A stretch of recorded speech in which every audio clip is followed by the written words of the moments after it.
battement de cœur inquiétant. Et pourtant, à choisir, vous et moi, on aurait accepté le risque de voir nos cœurs battre violemment ce soir pour Saint-Étienne, comme d'habitude. Ici à Zurich, pour cette demi-finale de Zurich-Liverpool, Liverpool étant déjà sur le terrain dans son maillot rouge que vous connaissez bien, on est loin de l'ambiance de Geoffroy Guichard et j'avoue que je regrette un peu Geoffroy Guichard. En tout cas, l'occasion est bonne pour le reporter de la télévision de dire à Saint-Étienne toutes les joies, de lui redire à Saint-Étienne toutes les joies que l'association sportive nous a données, pour le remercier de ses joies et pour le remercier aussi d'avoir été et d'être toujours la locomotive du football français et même du sport français. Je suis persuadé, Pierre Garonner, que les joueurs de Saint-Étienne sont tous rassemblés devant leur écran de télévision et j'ai envie de leur dire que ce n'est pas leur vraie place, ils doivent être sur l'écran et non pas devant l'écran. Pierre Garonner, merci de venir à mes côtés, c'est une façon, en vous invitant à commenter le match, c'est une façon de rendre hommage encore une fois à l'équipe de Saint-Étienne. Et je vous le redis directement, nous souhaitons tous, les sportifs français, que Saint-Étienne se transforme de téléspectateurs en acteurs, le plus rapidement possible. Cette ambiance, ce stade, cette pelouse vous inspire quelle réflexion? Ça ne ressemble pas du tout à Geoffroy Guichard. Absolument pas, c'est un stade qui est loin de valoir le stade Geoffroy Guichard par son ambiance d'une part, et puis il me semble que les gradins ne sont pas tout à fait garnis comme le serait évidemment ceux de Geoffroy Guichard pour une demi-finale de Coupe d'Europe. Puis il faut dire aussi que ce n'est pas la révolution à Zurich. On arrive à Zurich, on ne se rend même pas compte qu'il va y avoir un match à ce niveau en demi-finale de la Coupe d'Europe. Les gens ne paraissent pas concernés. Ça n'est pas du tout l'atmosphère, la si belle atmosphère stéphanoise. Ah oui, absolument. Oui. Un jour de demi-finale de Coupe d'Europe à Saint-Étienne, la ville est en fête et on voit des drapeaux de tous côtés. Alors qu'aujourd'hui, dans les rues de Zurich, on voyait surtout des supporters de Liverpool avec leur drapeau rouge et blanc qui manifestaient brillamment dans certains quartiers. Et évidemment, personnellement, j'ai le cœur un peu gros de Pierre Garonner. Évoluer aujourd'hui Liverpool à Zurich. On ne va pas revenir sur le passé, mais enfin, il faut dire que le sort qui a été favorable à Saint-Étienne, parce que la chance joue aussi dans les matchs de haut niveau, la chance qui avait été du côté de Saint-Étienne n'a pas été du côté de Saint-Étienne contre Liverpool. Manifestement, Saint-Étienne a joué un de ses meilleurs matchs de Coupe d'Europe. Et manifestement, Saint-Étienne ne méritait pas d'être battu par 3-1 après le but de Battenet. Nous étions tous persuadés que nous allions retrouver Saint-Étienne en demi-finale. Enfin, c'est un accident. C'est d'ailleurs ce qui gagne ce matin. À Saint-Étienne, nous méritions peut-être d'égaliser. Mais à Liverpool, vraiment, vous ne méritiez pas de perdre, surtout par un score aussi sévère. Enfin, ce sont les aléas du sport, c'est ça, le sport. Il faut savoir accepter la défaite, et c'est aussi dans la défaite que l'on reconnaît les sportifs. Disons que nous sommes à l'heure française, mais que les Suisses ne paraissent pas pressés d'engager les hostilités. Les joueurs de Liverpool qui sont venus reconnaître le terrain regagnent les vestiaires, cependant que nous n'avons pas encore vu les joueurs de Zurich. Disons donc que Liverpool, après cette victoire sur Saint-Étienne, après les résultats que nous avons enregistrés, la victoire de Kiev sur Mönchengladbach, Liverpool est le favori de cette rencontre et pour beaucoup même le favori de cette Coupe d'Europe cette année. Du côté de Zurich, Zurich est un club dont nous aurons l'occasion de parler tout à l'heure pendant la mi-temps. C'est un club semi-professionnel, c'est un club que l'on n'attendait pas à ce niveau, surtout que Zurich a laissé partir il y a 2 ans Jean Dupeux et Katic. Jean Dupeux qui fait les beaux jours de Bordeaux, Katic qui est à Burgos je crois maintenant, un Suisse et un Yougoslave. L'équipe paraissait sur le déclin en début de saison et puis elle a retrouvé peut-être le tonus de Saint-Étienne pour jouer les matchs de Coupe d'Europe alors qu'elle peine en championnat de Suisse. Elle est excessivement brillante en Coupe d'Europe. Voilà les 3 arbitres, enfin l'arbitre et les 2 juges de touche. L'homme de milieu de terrain, M. Babacan.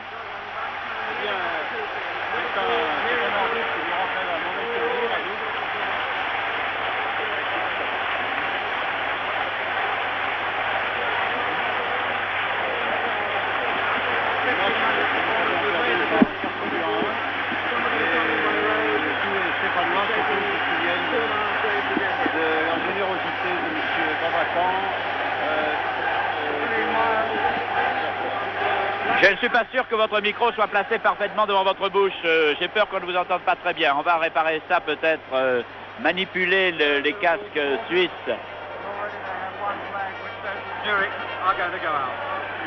Le micro de M. Garonner.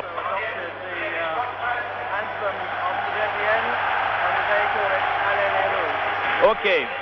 Nous voilà maintenant, alors avec les 2 équipes au centre du terrain, je crois que nous avons réparé un petit ennui technique qui faisait que vous n'entendiez pas Pierre Garonner. Les 2 équipes sont sur le terrain, Pierre Garonner, avec une formation inchangée. Il n'y a pas de nouveau dans le... Bien, dans l'équipe de Liverpool, c'est l'équipe type qui va s'aligner contre Zurich, c'est-à-dire Clemens dans les buts, dans la défense de droite à gauche, Neil numéro 2, Schmidt numéro 4 qui remplace toujours Thompson qui n'est pas encore établi, Hughes le capitaine numéro 6 et John le gallois numéro 3. Au milieu du terrain, nous retrouvons Jimmy Keys avec le numéro 8, Keegan avec le numéro 7, McDermott numéro 11 qui remplace Callaghan qui est blessé et Ray Kennedy numéro 5. Les attaquants sont David Fairclough numéro 10 et Hayway, l'Irlandais que nous connaissons bien, surtout Gérard Janvion numéro 9. Pendant que les joueurs de Liverpool tracassent un petit peu Clemens, le goal de l'équipe d'Angleterre et de Liverpool, je vous signale que du côté de Zurich, l'événement, c'est le retour du capitaine Kuhn, qui était très douteux pour ce match, qui est la plaque tournante, qui est un peu le Gils de l'équipe de Zurich, qui est l'homme clé, sans qui il semble que Zurich n'avait pas beaucoup de chance contre Liverpool. Par contre, on est navré de constater que Sissi Nota, je ne sais pas s'il est argentin, mais il a eu les mêmes réflexes que Piazza. Il a eu quelques ennuis avec les arbitres. Il a mérité 2 cartons jaunes. Il est le buteur de cette équipe de Zurich. Il est absent, comme Piazza était absent, hélas, à Liverpool. Sinon, pas de changement dans cette équipe. Vous allez retrouver un nom connu, c'est le numéro 5, c'est Chapuisat, qui a fait les beaux jours de Lausanne. Et de Paris Football Club, que l'on avait l'habitude de voir jouer en France. C'est un remarquable joueur, le joueur de la relance de Zurich. Maintenant, cessons les commentaires. Je dis simplement à Pierre Garonner que nous n'avons qu'un micro qui marche sur 2, c'est-à-dire que j'appuierai sur le bouton de son micro quand il devra parler, et j'appuierai sur le mien quand je devrai parler. J'espère que j'appuierai souvent sur le vôtre. Je me prépare à déclencher le chrono, Pierre Garonner, déclencher les chronos à la maison aussi. J'espère que vous avez un verre à votre disposition. Zurich joue à gauche en maillot clair, Liverpool à droite en maillot rouge. Les deux clubs, faciles à reconnaître si vous n'avez pas encore, mais ça va venir, la couleur. Coup d'envoi. Donné par Ricci. La balle en retrait du côté de Chapuisat. Rutschmann. Fischbach. Zigerling. Kuhn. Voilà Kuhn. Qui lance très loin en direction de R. Et le ballon repris par les joueurs de Liverpool. Jones, oui. Une erreur de Zurich, et c'est Hayway que vous connaissez bien, que vous avez vu dans l'équipe d'Irlande, et Keegan, que vous connaissez également. Keegan au centre du terrain. Attaqué par derrière, se débarrasse du ballon pour Jones. Jones vers le centre, la passe est mal assurée, et le dégagement de Zigerling est mal assuré également. Hayway. Dans les premières minutes, comme contre Saint-Etienne, c'est... Qu'est-ce qu'il y a, Pierre ? Qu'est-ce qu'il y a, le coup de sifflet de l'arbitre? Non, je n'ai rien vu d'extraordinaire. Non, je suis votre moment. La première touche est jouée par Rutschmann. Rutschmann en direction de Kuhn. Voilà Kuhn encore. Kuhn à peine rétabli de sa blessure. Et finalement, interception par l'intermédiaire de Kennedy. Kennedy en pleine forme, d'ailleurs on l'a repris dans l'équipe d'Angleterre. Et première passe, on en a vu beaucoup à Saint-Etienne, première passe en retrait de Hughes, le capitaine, à Clemens. Très long dégagement de Clemens, on le connaît par cœur ce dégagement. La balle arrivant à Zigerling. Et Zigerling passant en retrait à Grobe. Là le public réagissant un petit peu, mais un peu moins quand même.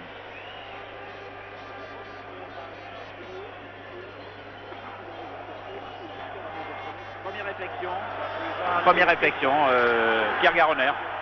Eh bien, l'équipe de Liverpool joue avec 4 joueurs au milieu du terrain pour le moment. C'est Kennedy qui a la balle, qui lance sur la gauche. C'est Hayway qui de la tête a rabattu sur John. John qui cherche et joue en retrait pour Hughes, le capitaine, qui va certainement donner un long coup de pied sur la tête de Kennedy. Mais la balle de Kennedy est récupérée par l'arrière droit Hare.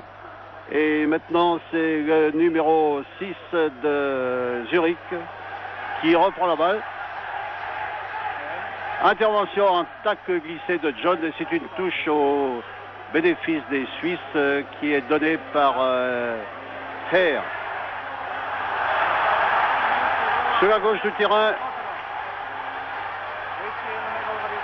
intervention de la tête de John en direction de Keegan, mais Keegan n'a pu prendre la balle et c'est tout de même encore John qui peut s'en saisir et relancer dans les pieds de Keegan.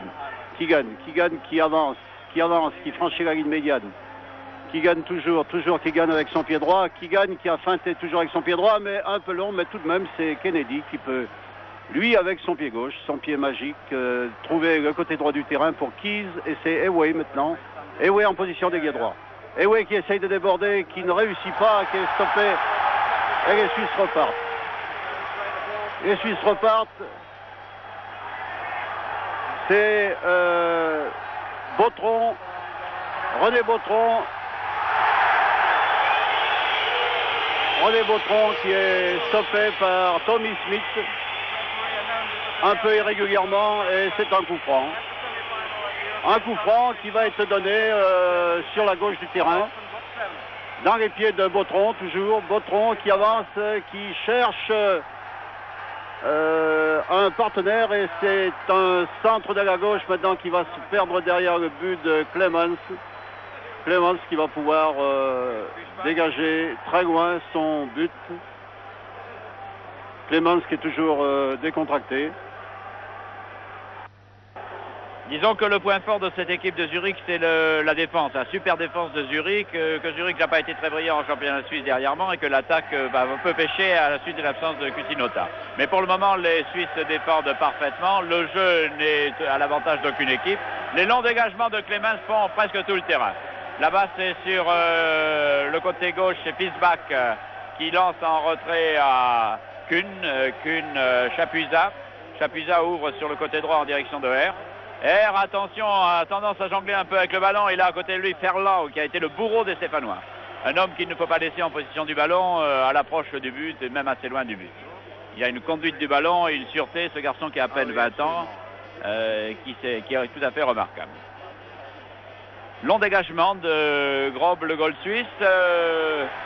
C'est Schweiziler, le remplaçant de Scusinota, qui est en bonne position et qui s'est fauché.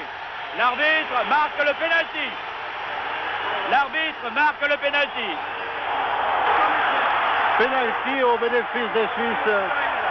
Je pense que M. Babacan est tout de même est allé un peu vite peut-être, mais enfin il est seul juge, seul maître en la matière. Et c'est donc le pénalty qui va être tiré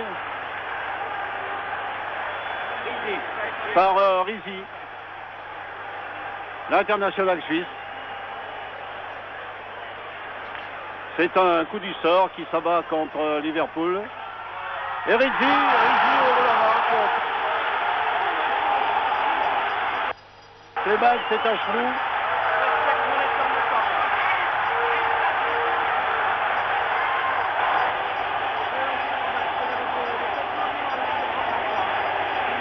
À la 5e minute de jeu, Rizzi penalty.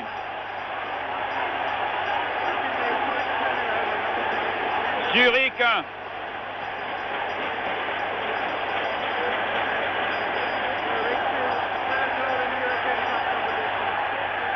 Remise en jeu par Hugh en direction de Chapuisat qui donne en retrait à Grob son goal. Ça peut tout remettre en question, ce but à la 5e minute de jeu. C'est sûrement un handicap psychologique pour les joueurs de Liverpool. Et maintenant, ce sont les joueurs de Zurich qui tranquillement calment le jeu, permettent à Grob de dégager très loin. L'ambiance est née dans le stade et un coup de tête de Jones envoie le ballon en touche dans le camp de Liverpool. Remise en jeu par R. R reprend le ballon et descend le long de la ligne de touche. Son dribble est trop long malheureusement. Cependant que Kuhn l'applaudit et que l'on a revu au ralenti le pénalty marqué par Rizzi. Nous voici toujours dans le camp de Liverpool avec au premier plan Ferglaus qui jouera en position d'avant-centre vraisemblablement, bien qu'il porte le numéro 10. La touche est jouée très loin en direction de Keegan. Keegan basculé par Kuhn bénéficie d'un coup franc. Pendant que l'arbitre, M. Babacar, a montré qu'il ne plaisantait pas et va continuer à le montrer en faisant des remontrances aux joueurs et en n'hésitant pas à accorder des pénaltys. M. Babacar est turc et il n'a pas le sens de la plaisanterie. Main de Keegan, sifflé par M. Babacar. Très rapidement joué par c'est Botteron là-bas qui lance en direction de Choisiller. Botteron encore. Et on combine avec Kuhn, plaque tournante de cette équipe de Zurich, qui voit là-bas complètement démarquer son arrière Fiesbach. Fiesbach réussit à garder le contrôle du ballon et ne peut centrer. Cependant que c'est Kuhn qui reprend ce ballon, mais se le fait subtiliser par Kez Egwe. Kez Egwe, et finalement le ballon dans les pieds des joueurs de Liverpool, relancé en direction de Keegan, intercepté par Kuhn, qui marque Keegan de très près. C'est encore Botteron qui repart sur l'aile gauche. Botteron qui a été à l'origine du pénalty, c'est lui qui a été fauché et c'est lui qui a valu le coup de pied de pénalité. 1-0 pour Zurich. Et une ambiance qui commence à devenir stéphanoise un petit peu. En effet, ce but va relancer un petit peu l'intérêt du match. Les Anglais vont devoir s'employer à fond pour pouvoir remonter ce handicap. Et je pense qu'ils vont tout de même y parvenir, car ils sont sûrement meilleurs que cette équipe de Zurich. Après ce commentaire de Pierre Garonner, nous nous retrouvons dans le camp de Zurich. Un ballon en direction de Kuhn, mais Kuhn laisse échapper ce ballon, ce qui ne lui est pas habituel. Keegan en profite pour le reprendre, et Keegan essaie de s'infiltrer dans la défense des Suisses. Elle est assez hermétique, cette défense. Keegan cafouille un peu avec son ballon et le lance. Il n'y a pas de position de hors-jeu. Les joueurs de Zurich ne savent pas jouer le hors-jeu comme les joueurs de Saint-Étienne. Et là-bas, c'est Egwe qui a lancé le ballon loin. Il lui est relancé d'une façon maladroite par Nil. Et le ballon sort en touche. Egwe toujours en position d'ailier droit et toujours dangereux. Il l'a montré contre la France à Dublin l'autre jour. Il l'a montré contre Saint-Étienne à 2 occasions. Pendant que les joueurs de Suisse, j'allais dire très suisses, très tranquilles, très flegmatiques, très placides, n'hésitent pas à jouer un petit jeu dangereux devant les avants de Liverpool. La touche, c'est encore Egwe qui va la jouer peut-être en direction de Nil, son arrière, qui renvoie à Egwe. On joue avec ce ballon. Nil maintenant à nouveau. Très long centre. Les joueurs de Liverpool, bien entendu, ont intérêt à jouer de la tête. Le très bon shoot qui nous rappelle un shoot de Keegan venu comme ça de plus près, celui-là. Pas très appuyé, mais qui a obligé Grob à une bonne détente. Toujours dans le camp des Suisses, c'est Weiler qui oriente le jeu en direction de son aile droite. Ça part beaucoup sur l'aile droite et un très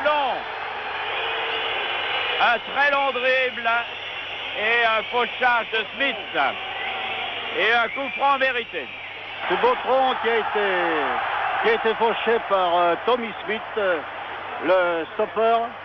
Tommy Smith, le numéro 4, le stopper de Liverpool, qui a eu recours à une irrégularité pour arrêter l'attaquant suisse. Et c'est un coup franc, diagonale partant de la gauche, qui va être donné maintenant sur le côté gauche. Et le joueur suisse redonne en retrait. Oh là là! Intervention in extremis de Tommy Smith. Et c'est Hughes maintenant, le capitaine, qui est en possession du ballon. Et finalement, M. Babacan a donné un coup franc contre Zurich, qui va permettre à Hughes de dégager son camp en donnant la balle à Clemens. C'est Schweizwiller qui est en position du ballon dans la surface de réparation. Je suppose que si Kusinota avait été là, il y avait vraiment une occasion de but là. Il a un peu tardé, semble-t-il, il a manqué de punch. Vu que du point où j'ai vu l'action, il me semble qu'il aurait pu tenter sa chance. Nous revoici dans le camp suisse et il y a une passe très dangereuse en direction du gardien et Egwe qui était à l'affût. Egwe qui est toujours à l'affût, il s'en est fallu de bien peu qu'il ne crée une situation très dangereuse pour les Suisses. Les Suisses continuent à jouer petitement dans leur surface, devant la cage de Grob, et ils ont intérêt, me semble-t-il, Pierre Garonner, à se méfier.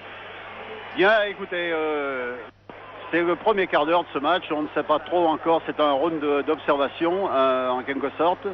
Moi, je pense tout de même que les joueurs de Liverpool vont réagir maintenant et vont pouvoir égaliser. Je vois maintenant Keegan qui est au milieu du terrain. Fairclough qui est sur le côté droit et Way sur le côté gauche. C'est une disposition classique de la part des champions anglais. Et je pense que le match va maintenant être très intéressant à suivre. Maintenant, c'est Weller qui donne la balle en retrait à Chapuisat. Chapuisat qui cherche et qui a trouvé son numéro 4, Zigerling. Et la balle maintenant file sur le côté gauche pour Fischbach. Fischbach qui redonne maintenant en retrait à Chapuisat. Et Chapuisat donne à Weller. Weller qui est poursuivi. Et c'est maintenant Keegan dans le rond central qui démarre. Keegan, toujours Keegan. Keegan qui revient sur son pied droit, qui donne à Kennedy. Kennedy, Keys qui tire, mais très nettement au-dessus du but suisse. Et le gardien de but, Grobe, va pouvoir dégager son camp. On a l'impression, Pierre Garonner, que les Suisses jouent un petit jeu. Ils s'emberlificotent un petit peu dans leurs petites passes. Ils n'ouvrent pas beaucoup, sauf sur l'aile gauche où il y a eu des beaux déboulés de Botteron. Mais enfin, on a l'impression qu'ils n'apprécient pas à sa juste mesure le danger des avants de Liverpool. Est-ce que c'est pas un peu audacieux de leur part de jouer ça? Bien, je pense que les Suisses n'ont tout de même pas la maturité de l'équipe de Saint-Étienne, par exemple. Et en ce moment, ils se cherchent et ils ont peut-être peur, évidemment, de voir les Anglais égaliser prématurément. Et peut-être qu'en gardant ce but d'avance, ils pourraient peut-être en ajouter un autre ensuite en deuxième mi-temps et peut-être préserver cette avance pour jouer le match retour à Liverpool. C'est Kuhn qui a été l'objet de cette pénalité sur une petite agression sur Keegan. C'est tiré non pas par McDermott, mais... Et un but de Neil l'arrière qui est allé marquer. Ah, le but. Oui. C'est Neil qui a marqué le but. Neil l'arrière est allé marquer. Neil est un garçon très offensif que nous connaissons bien. Et personnellement, il m'avait fait une très grosse impression lors des matchs que j'ai vu jouer par Liverpool en Angleterre. Et je pense que vous revoyez ce but au ralenti, sans bavure. Donc égalisation, un but partout. Et l'équipe de Zurich aura bien du mal, à mon avis, à contenir l'équipe de Liverpool.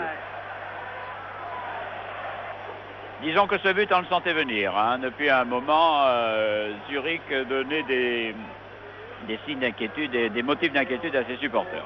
Ce but compte double puisqu'il est marqué sur le terrain de Zurich. C'est un but particulièrement important. Et maintenant, j'ai l'impression que les joueurs de Liverpool vont jouer tout à fait décontractés. Et beaucoup plus sur d'eux qu'ils l'ont paru dans les premières minutes de la partie. La passe de R en direction de Zigerling, de Chapuisat. Et Chapuisat ouvre sur Fischbach là-bas. Fischbach essaie de relancer Weller, comme ça l'a très bien réussi dans les premières minutes de la partie. Petite passe interceptée de Keegan. Keegan, Rizzi maintenant. Rizzi garde le contrôle du ballon qui arrive finalement à Rushman. Rizzi. Rizzi à Botteron. Botteron revient vers le côté gauche. Personne là-bas sur l'aile gauche démarqué. Le Fischbach ne s'est pas avancé. On joue au centre uniquement. Là aussi, on pense que si Saint-Étienne était là, les arrières, Janvion ou Farison seraient montés et auraient offert une possibilité de passe du côté de la ligne de touche. Là, un crochet, pas méchant, mais sifflé par l'arbitre sur Keegan. C'est Keegan qui est crochet. Et le coup franc va être donné par Tommy Schmidt qui donne latéralement sur Hughes, le capitaine de Liverpool, qui donne dans les pieds de Keegan. Keegan qui avance et qui donne à John, le Gallois, le numéro 3 de Liverpool, qui redonne à Keegan.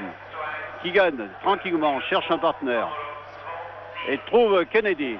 Kennedy est son pied gauche. Kennedy qui trouve Tommy Smith. Tommy Smith qui tire, mais très au-dessus du but de Krob. Et les Suisses vont pouvoir une nouvelle fois se dégager. On voit Tommy Smith revenir à sa place sur le terrain rapidement après ce beau coup de pied, le numéro 4 de l'équipe de Liverpool. Et l'on voit beaucoup les joueurs de Liverpool, il faut bien le dire, après ce pénalty réussi par Zurich, on voit beaucoup les joueurs de Liverpool sur le terrain. Je suis persuadé que si les blancs de ce soir étaient verts, si Zurich était Saint-Étienne, le jeu de Liverpool ne se déploierait pas comme il se déploie en ce moment. On a l'impression que les joueurs de Liverpool jouent tranquillement, au petit trot, sans trop se livrer. Et qu'il faut dire... Ce qu'il faut surtout dire, je pense que si Saint-Étienne était sur cette belle pelouse, je pense que le match serait beaucoup plus rapide déjà et j'ai l'impression que nous aurions marqué déjà un but. Enfin ça c'est une autre histoire. Et maintenant c'est McDermott qui a la balle, McDermott qui remplace Callaghan et qui a joué pour Hayway. Hayway qui passe à travers deux adversaires et qui est crocheté mais qui tout de même garde la balle et sur la gauche, Hayway, toujours Hayway qui va centrer avec le pied gauche, un magnifique centre et c'est Keys qui était prêt à reprendre la balle mais la balle a été propulsée en corner par Bautron qui était très replié et donc c'est un corner au bénéfice de... Un petit corner qui est joué immédiatement et repoussé de la tête. Maintenant c'est McDermott qui contrôle et qui est finalement bousculé mais la balle est encore pour les rouges et c'est Neal, l'arrière droit qui donne sur le côté droit. Keys qui centre dans les bras de Krob, le gardien de but de Zurich, qui va pouvoir tranquillement dégager son camp. J'ai tout de même l'impression que cette équipe de Zurich est inquiète et n'arrive pas à imposer un jeu. La tête de Bautron qui filme, intervention de Neal et c'est tout de même encore Bautron sur les gauches. Toujours Bautron avec Tommy Smith devant lui. Tommy Smith dans le vent, centre de Bautron, intervention de Hughes. Intervention de Neal et la balle pour Clemens. Très décontracté Clemens. Très décontracté qui... La passe était un peu hasardeuse quand même, hein, là, un peu dangereuse. Hein. Mais je pense que s'imposait tout de même et Clemens avec son pied gauche envoie la balle loin en avant et la balle maintenant file en direction du gardien de but. Prolongé par la tête de Chapuisat. Un peu dangereuse cette tête en arrière sans regarder, hein, ça peut tromper un goal. Tout de même, je pense que le gardien de but avait dû parler et que Chapuisat n'a pris aucun risque en prolongeant cette balle. Chapuisat toujours passe en retrait à Grob. On a l'impression qu'ils ne savent pas très bien faire quoi faire de leur ballon. Hein. Chapuisat indique à son arrière, l'arrière droit, qu'il doit monter un peu plus. Il faut que les joueurs de Zurich marquent des buts maintenant qu'ils sont rejoints au score partout. Avec ce but de Liverpool marqué sur le terrain de Zurich, il est important que les Zurichois, s'ils veulent garder une chance, marquent au moins 2 buts de plus que Liverpool. Je pense qu'ils auront tout de même de la peine à marquer maintenant. Hein. Voici Keegan qui a obtenu une touche sur le côté gauche. Non, la touche est suisse, a fait signe M. Babacan. Et c'est le numéro 2, Hare, qui va jouer en direction de Zingerling, le numéro 4, qui joue avec son gardien de but. Donc le dégagement de Grob, qui tarde un peu, qui cherche un partenaire et qui trouve... La balle est maintenant pour R, le numéro 2, qui redonne pour Zingerling, Chapuisat. Chapuisat, qui donne pour le 7 Rouchman. R. Oh là là, les Suisses ont de la difficulté à se trouver. Chapuisat qui joue finalement avec son gardien de but. On commence à entendre quelques sifflets dans le public suisse, parce que cette façon de jouer petit n'emballe pas bien entendu le public. On attend d'une équipe surtout rejointe à la marque en Coupe d'Europe qu'elle attaque, ce que ne font pas encore les Suisses. Peut-être n'ont-ils pas trouvé leur rythme, leur carburation, mais je ne crois pas exagérer beaucoup en disant que j'ai l'impression en tout cas que Liverpool fait cavalier seul pour le moment sur le terrain de Zurich. Absolument, en tous les cas, on est bien loin de l'ambiance de Geoffroy Guichard pour une demi-finale de Coupe d'Europe. Le stade est pratiquement calme. Quelques supporters qui s'agitent, ce sont des Anglais. Entendez, Liverpool, avec les drapeaux rouges. On dirait le Cup qui est transplanté à Zurich ce soir. Mais les Suisses ne manifestent pas tellement. Donc c'est l'arrière droit qui obtient une touche. Et les Anglais, tranquillement. Non, c'est un coup franc, donc, qui est donné par Hare sur Kunz. Kunz qui redonne à son arrière droit, qui essaye de déborder Verkloek et Hughes, mais la balle est encore suisse. Suisse pour Kunz. Kunz qui donne à Hare. Hare, l'arrière droit qui reçoit la balle à nouveau et qui donne à Zingerling, le numéro 4. Kunz en retrait. Pour Bautron qui est venu en appui, Bautron qui cherche un partenaire mais qui est poursuivi par Kennedy et qui a des difficultés pour donner la balle. Tout de même, la balle pour Rouchman, le numéro 7 qui centre, intervention de Clemens sans bavure et les Anglais vont pouvoir se dégager. La balle est maintenant dans les pieds de Neal, l'arrière droit, qui rejoue avec Clemens. Neil à nouveau. Neil est un très bon footballeur, très véloce, qui a joué déjà plusieurs fois pour l'équipe d'Angleterre et qui a donné la balle sur la tête de Ewe. Ewe a rabattu sur... c'est Keegan maintenant qui a la balle. La balle de Ewe a été rabattue sur McDermott qui a donné à Keegan. Keegan a toujours la balle. Keegan, McDermott. Tir de McDermott, mais très à côté du but de Grob. Ah, si Batney avait été à la place de McDermott, ça aurait peut-être été différent. Hein. Ah, c'est certain. Les Suisses se dégagent, mais se dégagent peu. Ils semblent embarrassés du ballon. Ils cherchent des partenaires démarqués. Les ouvertures sont rares. En voici une du côté de Weller, qui est l'homme sans doute le plus dangereux de l'attaque suisse depuis le début. Celui qui essaie en tout cas d'organiser le mieux le jeu. Le ballon revient vers Chapuisat. Et Chapuisat se décide à lancer en direction de R. Son arrière avancé qui se fait subtiliser le ballon par Jones. Et Fairclough, oui. Fairclough lancé et qui se fait culbuter. C'est peut-être la seule façon de l'arrêter. C'est peut-être ce qu'aurait dû faire Lopez, non? Non. Peut-être. Oui, peut-être, oui. Maintenant, quand on y réfléchit. Zigerling n'y a pas été par quatre chemins. Il a fait tomber Fairclough et je pense qu'il a bien fait car Fairclough est très en forme en ce moment. Ah, c'est le coup. Oui, le coup franc qui a été donné par Kennedy sur le côté droit, mais hors-jeu a été signalé et les Suisses vont pouvoir se dégager. Donc la balle dans les pieds de Chapuisat. Chapuisat qui cherche un partenaire et joue lentement pour Bautron. Bautron qui est encadré de Keys et de Keegan et c'est finalement Rochman qui a joué en direction du numéro 8 suisse. Intervention de la tête de John. La balle pour Zigerling et Herr, le numéro 2 suisse. Mais finalement la balle est pour Clemens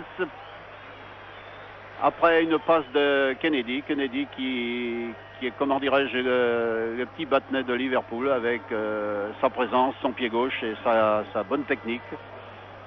Kennedy est un joueur confirmé, un peu plus âgé que Dominique. Mais enfin, c'est un garçon talentueux et qui, comment dirais-je, est un meneur de jeu de cette équipe de Liverpool.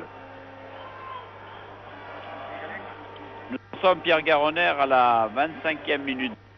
Les équipes sont toujours à égalité et un but partout.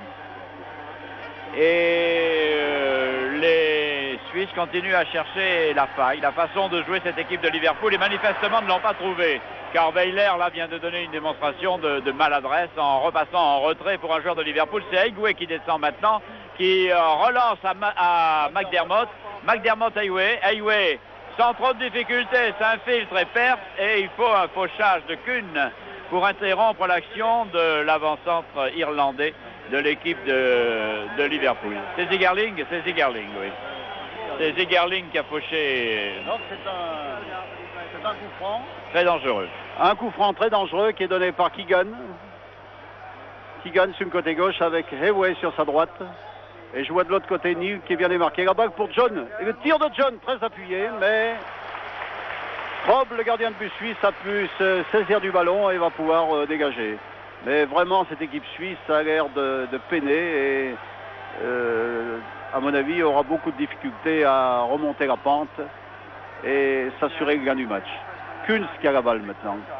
Kunz avec Rochman qui a donné un retrait pour Chapuisat. Longue balle de Chapuisat sur la gauche pour l'arrière gauche. Et maintenant, c'est Kunz à nouveau. Kunz qui joue avec Herr. Transversal, mal orienté, qui oblige Herr à revenir un peu en retrait. Herr toujours, le numéro 2, qui joue dans le rond central. Intervention de Fairclough. Non, c'est finalement toujours les Suisses qui sont en possession du ballon par Kunz. Chapuisat, Rochman, Chapuisat à nouveau. Longue balle de Chapuisat, dégagement de la tête de Hughes. Et la balle dans le rond central pour Bautron. Bautron, intervention de Kennedy. Hayway, Keegan. Keegan toujours. Keegan et Kennedy. Kennedy et son pied gauche. Keegan, non, c'est Hayway qui est venu prendre la balle toujours pour Kennedy. Et Kennedy avec son pied gauche trouve Keys sur le côté droit qui prolonge Sur l'arrière droit, Neil, toujours bien placé. Très offensif, Neil. McDermott qui remplace Callaghan et qui joue avec le numéro du vétéran de Liverpool. Et les Suisses se dégagent. Intervention de Hughes, bien placé. Latéralement pour Neil. Neil qui avance et qui joue pour Keys sur le côté droit. Toujours Keys pour McDermott. Les Anglais jouent tranquillement. Keegan qui vient prendre la balle un peu partout, dans tous les coins du terrain. Keegan qui relance pour Keys pour Neil et Keys, toujours les Anglais maîtres du ballon. Keys en retrait pour Keegan. Neil. Et intervention de Rushman, je crois, et la balle repart. Pas pour longtemps pour Bautron, mais Bautron a été bousculé. Je pense que c'est une touche. La balle est en sortie. Revoilà le ballon, encore dans la défense des Suisses qui cherchent maintenant, n'ayant pas trouvé l'ouverture du côté gauche, qui cherche le côté droit par évite la charge de Higuain, lance en direction de Rushman vers le centre pour Schweigwiller, mais la balle est reprise par Kennedy qui a passé en retrait à Clemens. Son goal qui dégage à la main pour Kennedy, maintenant McDermott au centre du terrain, cependant que sur la droite on voit monter Neil. Keegan vient prendre le relais, permet à McDermott de repartir de l'avant, cependant que Neil, le long de la touche, ouvre très loin. Malheureusement, la balle est trop rapide pour Fairclough, qui la poursuit, mais qui est obligé de voir Zigerling la passer à son gardien Grob. Enfin, on permute beaucoup dans l'équipe de Liverpool, on vient prendre des relais de balles, on appelle le ballon d'un côté et de l'autre, cependant que du côté de Zurich, la tactique est assez monotone, me semble-t-il. On cherche beaucoup et l'on trouve de temps en temps une aile dégarnie ici hier qui est laissée tranquille la plupart du temps par Kennedy. Kennedy bénéficiant de cette touche, il la joue très rapidement sur Higuain. Higuain contrôlant, descendant, s'infiltrant, trébuchant. Cependant que la balle lui échappe et vient dans les pieds de Zigerling. Zigerling à Kuhn, plaque tournante de l'équipe de Zurich, mais qui depuis le début multiplie plutôt, il est blessé, rappelons-le, multiplie plutôt les maladresses que les exploits. La balle lancée loin en direction de Ricci et finalement lancée vers l'aile gauche. La passe est mauvaise. Et c'est une bonne occasion perdue, une belle possibilité, la balle dégagée, laissée par Rushman en direction de la touche, pendant que Higuain, toujours lui, vient récupérer vers le centre du terrain une balle qui passe à Keegan. Les deux hommes s'entendent parfaitement. Cette fois-ci, Ricci a réussi à reprendre le ballon. C'est Botteron qui relance en direction du centre de Kuhn, tout à fait en position d'attaque, et malgré la charge de Schweigwiller, Clemens n'a aucune difficulté pour dégager ce ballon et pour le renvoyer tranquillement là-bas à Keys. Keys en retrait à McDermott. McDermott ouvre là-bas vers Fairclough. En retrait et le ballon revient dans les pieds de Keegan au centre du terrain. Keegan change le jeu, donne à Jones. Jones tranquillement à Higuain. Higuain s'infiltre, shoot de trop loin, le shoot mal ajusté, mal dirigé. Aucun danger pour le but suisse, toujours un but partout. Pierre Garonner, on vous écoute. Bien, je pense que les Anglais devraient appuyer davantage leurs attaques maintenant, car cette équipe de Zurich paraît très vulnérable, mal organisée. Je pense que les Anglais devraient jouer à 4 attaquants maintenant et que Keegan devrait se tenir plus en avant et plutôt que de venir travailler au milieu du terrain. Et ce qui laisse Fairclough trop isolé pour pouvoir arriver à conclure.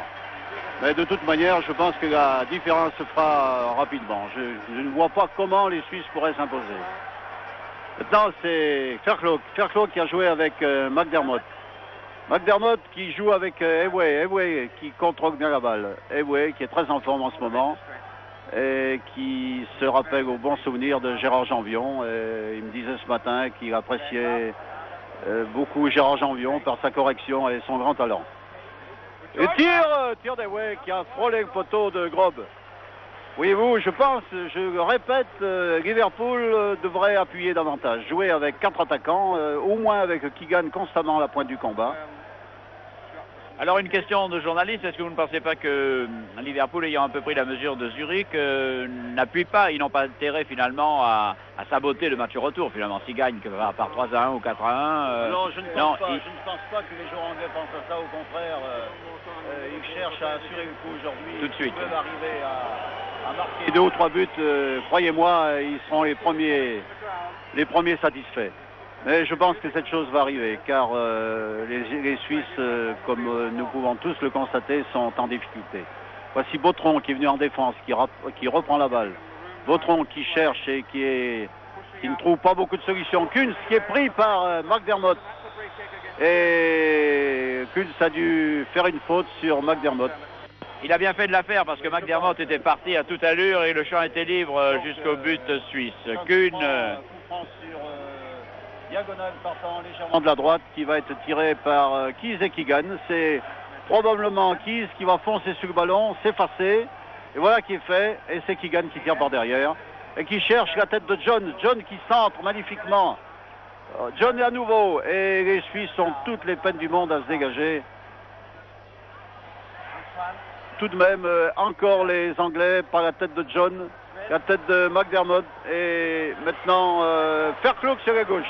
Fairclough, intervention de Zigerling et maintenant Chapuisat, tranquille, Chapuisat qui gagne du temps. Gagner du temps n'est pas une solution pour les Suisses, on regrette la belle défense stéphanoise, quand on voit la perméabilité de la défense zurichoise pourtant réputée, on regrette la sobriété et la sûreté des défenseurs stéphanois. Voici encore une descente de Keegan. Keegan joue le long de la touche, réussit à tromper Bautron. Ne réussit pas à tromper R qui pousse le ballon en corner. L'arbitre, M. Babacan, bien placé, indiquant la sortie en corner. Une action dangereuse de Keegan, dont on a dit qu'il n'était pas en grande forme, contre Leeds, bien que Liverpool ait battu Leeds 3-1, mais qui se rappelle quand même au bon souvenir de ses fans. Une passe de Egway et en retrait, la passe pour Jones. Jones de loin. Oh, le beau shoot! Oh, le beau shoot et la belle parade de Grobe. De 30 mètres à peu près. John est un garçon pas très athlétique, grand mais pas très athlétique, mais qui est finalement un très bon arrière. Il figurait d'ailleurs dans l'équipe du Pays de Galles qui a triomphé dernièrement par 3-0 de l'équipe de Tchécoslovaquie. Une performance évidemment remarquable. Kennedy est son pied droit. Kennedy est son pied droit, c'est un peu, comment dirais-je, Pierre Pellegrini ou Dominique Battenet lorsqu'ils reçoivent le ballon dans cette position. Disons que malgré leur grand talent, ils sont handicapés un peu de ce côté. Et Kennedy l'est autant que, croyez-moi. Nous revoici avec Zigerling qui lance en direction, le ballon maintenant en direction de Rutschmann sur l'aile droite. Rutschmann on travaille beaucoup sur cette aile-là. Chapuisat, le relanceur de l'équipe de Zurich, s'avance et décide finalement d'alerter là-bas très loin son aile gauche. C'était Bautron en position d'ailier gauche. Les Britanniques, Neil, préfèrent passer en retrait à Clemens. Nous en sommes toujours à un but partout et nous en sommes à la 36e minute de jeu de ce match où manque la grande passion auquel nous ont habitués les rencontres de Coupe d'Europe, et je pense en particulier aux rencontres où Saint-Etienne était engagé. Ferlau qui est un peu à la lutte d'une façon pas très régulière avec Fiesbach. Fiesbach l'ayant bousculé, la passe de Fiesbach mal assurée permet à Kez de repartir avec le ballon. Kez attend qu'on se soit replacé dans le camp de Liverpool, voit Keegan à sa droite, Keegan va centrer. Non, s'infiltre, dribble, centre, et la balle est un peu haute pour la tête de Kennedy, oui. De Kennedy, voilà, revoici Neil l'arrière. Kennedy sur des erreurs défensives des Zurichois et l'arbitre, M. Babacan. Les Zurichois en sont réduits à des expédients. Très long centre de Neil et une belle parade de Grobe. Cependant que revoici Rizzi en position du ballon, mais la passe de Rizzi, l'avant-centre de Zurich est mal assuré et c'est finalement très vite replié Hughes, le capitaine de l'équipe d'Angleterre, qui a dégagé cette situation un peu délicate pour les Britanniques, pour les Anglais de Liverpool. Fiesbach là-bas en direction de Weller en direction de Kuhn. Kuhn derrière lui alerte Weller à nouveau et Weller dribble, c'est un peu lent tout cela, attend que À l'aile gauche, Botteron se soit démarqué. Botteron réussit un bon centre, mais trop enlevé. Et Neil, qui n'était pas tellement pressé par le... Jones, qui n'était pas tellement pressé par le danger. Oui, pardon, Jones, renvoie le ballon en corner. Oui, je pense que le seul joueur de talent qui figure dans cette équipe de Zurich est tout de même René Botteron. René Botteron qui vient d'obtenir un corner par une très belle action sur le côté gauche. Et les Suisses sont toujours maîtres du ballon maintenant. Et le tir de Rochman a été contré et les Anglais peuvent repartir par Keegan. Keegan sur le côté gauche. Keegan qui a évité le tacle de Hare, même si Babacan a tout de même donné un coup franc au bénéfice des Anglais. J'ai eu l'impression que M. Babacan allait sortir le carton jaune. Il est habitué à ce genre de manifestation. C'est un peu le Sanson du football, c'est M. Babacan. Mais enfin, pour le moment, le jeu est très correct et il n'a eu aucune occasion de sévir. Seuls quelques coups francs de droite et de gauche. C'est là-bas Smith en possession de ce ballon qu'il a envoyé vers Keyes. Keyes a McDermott à sa gauche. Il a Fairlaug devant lui. Et finalement, l'arbitre estimant qu'il s'était rendu coupable d'une obstruction, je suppose, lui donne un coup franc à l'équipe de Zurich. C'est Chapuisat qui donne à Weller. Weller, le numéro 10 de Zurich, revient vers la gauche, a pas le mal assuré, intercepté par McDermott. Fairlaug maintenant lance vers Keegan. Keegan, longue ouverture, mais Egwe n'a pas le temps de venir sur ce ballon que Chapuisat contrôle tranquillement. Donne à Fisbach. Fisbach à Kuhn. Kuhn, Weller. Weller perd ce ballon et c'est une nouvelle intervention par Kennedy, Fairlaug. Fairlaug. Très bon centre, un peu long. McDermott ne peut pas le reprendre et Fisbach va pouvoir dégager. Mais à qui? Vers qui dégager? Sur sa droite, il a Kuhn et l'enchangement d'aile en direction de Hare, mais trop long pour que Hare arrive à temps, le ballon étant dégagé pour John. John à Kennedy, toujours Kennedy, oui, il est partout Kennedy. Et Kennedy décide de redonner en retrait à John. John revient vers le centre. Et la passe de John est mal assurée en direction de Fairlaug, qui est intercepté par Hare. Hare à Weller. Weller très loin en direction de Rizzi. Rizzi, attention, il y a eu un mauvais contrôle de Smith, mais le ballon est renvoyé vers Keegan. Keegan, tranquillement, alerte là-bas sur la droite Neil, l'auteur du but de Liverpool. Neil, le ballon maintenant à Smith. Smith pour John sur la gauche. John, après le contrôle de la poitrine, en direction de Fairlaug. C'est Fairlaug qui ne peut pas contrôler ce ballon. Fairlaug finalement est un garçon qui a besoin de champ, non qui a besoin d'être lancé de loin. Mais vous savez, c'est un garçon qui a beaucoup de talent, qui vient de faire quelques matchs remarquables, paraît-il. Nous avons vu Fairclough à la télévision dimanche dernier. Et c'est Neil qui tire, un tir très appuyé, mais qui passe tout de même très au-dessus du but de Grob. Oui, Fairclough, je reviens sur Fairclough, qui est maintenant un joueur coté maintenant à Liverpool. C'est un joueur coté, c'est un garçon qui est très rapide et qui marque beaucoup de buts. On a revu au ralenti l'action, pas dangereuse, mais enfin le beau tir, typiquement britannique, enfin appuyé, lointain de Liverpool. Sur le dégagement, Grob, une tête pour Schweigbiller, un peu effacée pour le moment, cependant que longue balle à suivre sur laquelle Grob est obligé d'intervenir, menacé par Egwe. La passe en direction de Fisbach, Zigerling. Weller est à sa droite, il préfère passer sur sa gauche à Fisbach. Fisbach avec Botteron en appui, préfère redonner à Zigerling, Botteron. Botteron, tout ça est assez lent. Rizzi, mais la tête de Hugues est supérieure et plus efficace. Le ballon venant maintenant dans les pieds de Hare, qui glisse à Rutschmann. Zigerling va Kuhn et finalement là-bas c'est Fisbach qui était en position de débordement sur cette passe de Botteron Et phénomène rarissime, si j'en juge par les réactions du public, le ballon passe de l'autre côté des tribunes qui sont très basses, il faut le préciser, et qui n'ont pas la majesté Je pense que de celle de Saint-Étienne. Les Anglais en ce moment jouent pas très bien. Ils devraient profiter tout de même de leur supériorité pour imposer davantage leur jeu. Et ils ne font rien de concret. Et finalement, ils récupèrent le ballon, ils le reperdent. Et finalement, voilà, Keegan qui repart, seul, sans solution devant lui, qui est poursuivi par Bautron. Bautron, Keegan en retrait. Non, oui, et la balle est en touche.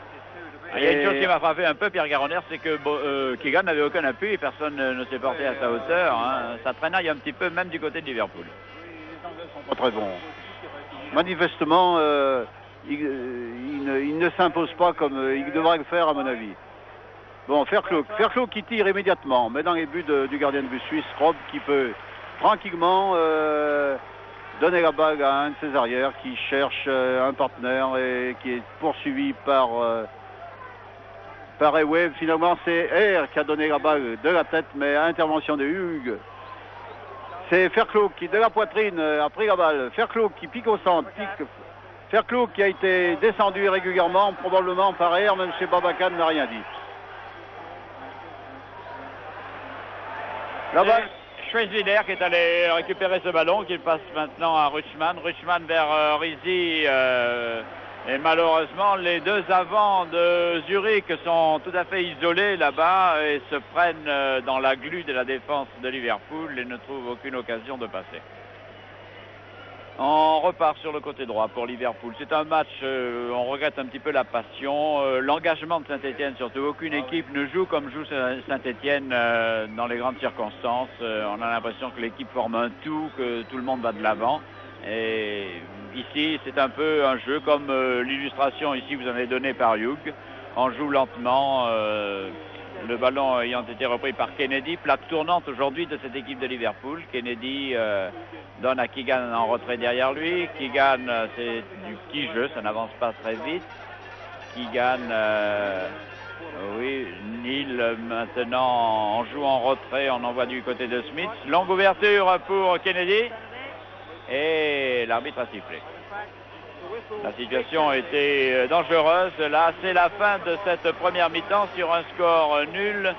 Un but partout à la 45e minute. Le premier ayant été marqué sur penalty par Rizzi à la 5e minute. Le deuxième ayant été marqué par Neil à la 15e minute. Bon, Pierre Garonner, je vous donne le micro. J'ai quelques difficultés parce que je suis obligé chaque fois d'appuyer sur un bouton différent. Pardon si vous avez quelques ennuis à la réception. J'appuie maintenant sur le bouton de Pierre Garonner en lui demandant de me faire un petit peu la synthèse de cette première mi-temps et de me dire quelles sont ses impressions, ses réactions au comportement des deux équipes. Eh bien, très sincèrement, on peut d'abord regretter de ne pas voir figurer l'équipe de Saint-Étienne en demi-finale de la Coupe d'Europe cette année. Aussi bien contre Liverpool que contre Zurich. Ce sont deux équipes qui étaient nettement à notre portée sur le match sur la mi-temps qui vient de se dérouler maintenant. En tout cas, il est certain que si nous avions pu tenir le coup un quart d'heure de plus à Anfield, je pense que nous serions cette année probablement en finale de la Coupe d'Europe à nouveau. Les Suisses ont dû se qualifier, difficilement contre Dynamo Dresde au tour précédent et encore plus difficilement au premier tour contre les Glasgow Rangers. En tout cas, aujourd'hui, je ne vois pas comment ils pourront s'imposer devant Liverpool. Et par contre, je ne trouve pas les Anglais très bons. Je trouve qu'ils sont très réservés. Ils semblent attendre la fin de ce premier match en s'assurant, un score étriqué, ce qui leur permettra, bien sûr, de se qualifier pour la finale sans coup féri à Anfield Park. En tout cas, ici, le match n'est pas passionnant d'une part et le public ne manifeste pas tellement. Les plus bruyants supporters, je le répète, sont les supporters de Liverpool qui sont venus nombreux à Zurich et qui agitent des drapeaux rouges sur le côté gauche du terrain. La pelouse est magnifique et il est certain que c'est un terrain qui nous aurait permis d'évoluer dans de bonnes conditions et qui nous aurait permis certainement de réaliser un exploit aujourd'hui à Zurich. Mais tout ça, c'est, comment dirais-je, de l'histoire, c'est une histoire terminée pour nous pour cette année. Et, nous aurons la possibilité l'année prochaine de rejouer une Coupe d'Europe. Oui, Pierre Garonner, il ne faut pas s'attarder sur le passé. Vous avez perdu, ça arrive au meilleur de perdre. Et vous êtes la démonstration, ça arrive au meilleur. Alors n'en parlons plus, tant pis, bien sûr. On imagine que Saint-Étienne sur ce terrain ici. On imagine que le match aurait eu une autre tournure, car Saint-Étienne serait plus engagé que l'une ou l'autre équipe. Mais enfin, ce sera pour l'année prochaine dans une autre coupe européenne, je l'espère. Ce sera peut-être dans 2 ans à nouveau pour la Coupe d'Europe. Parlons un petit peu de l'autre résultat, puisque vous savez que tout à l'heure, l'équipe de Kiev a battu le Mönchengladbach par un but à la 70e minute. Vous avez des renseignements sur le match? Oui, voilà. Le match a été... Les Zurichois ont pu voir à la télévision allemande la retransmission du match qui se jouait à Kiev, Dynamo Kiev contre Mönchengladbach.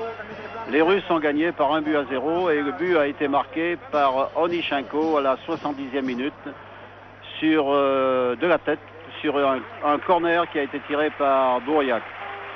Les Russes ont dominé cette rencontre et ont bénéficié de 20 corners alors que les Allemands en ont eu aucun.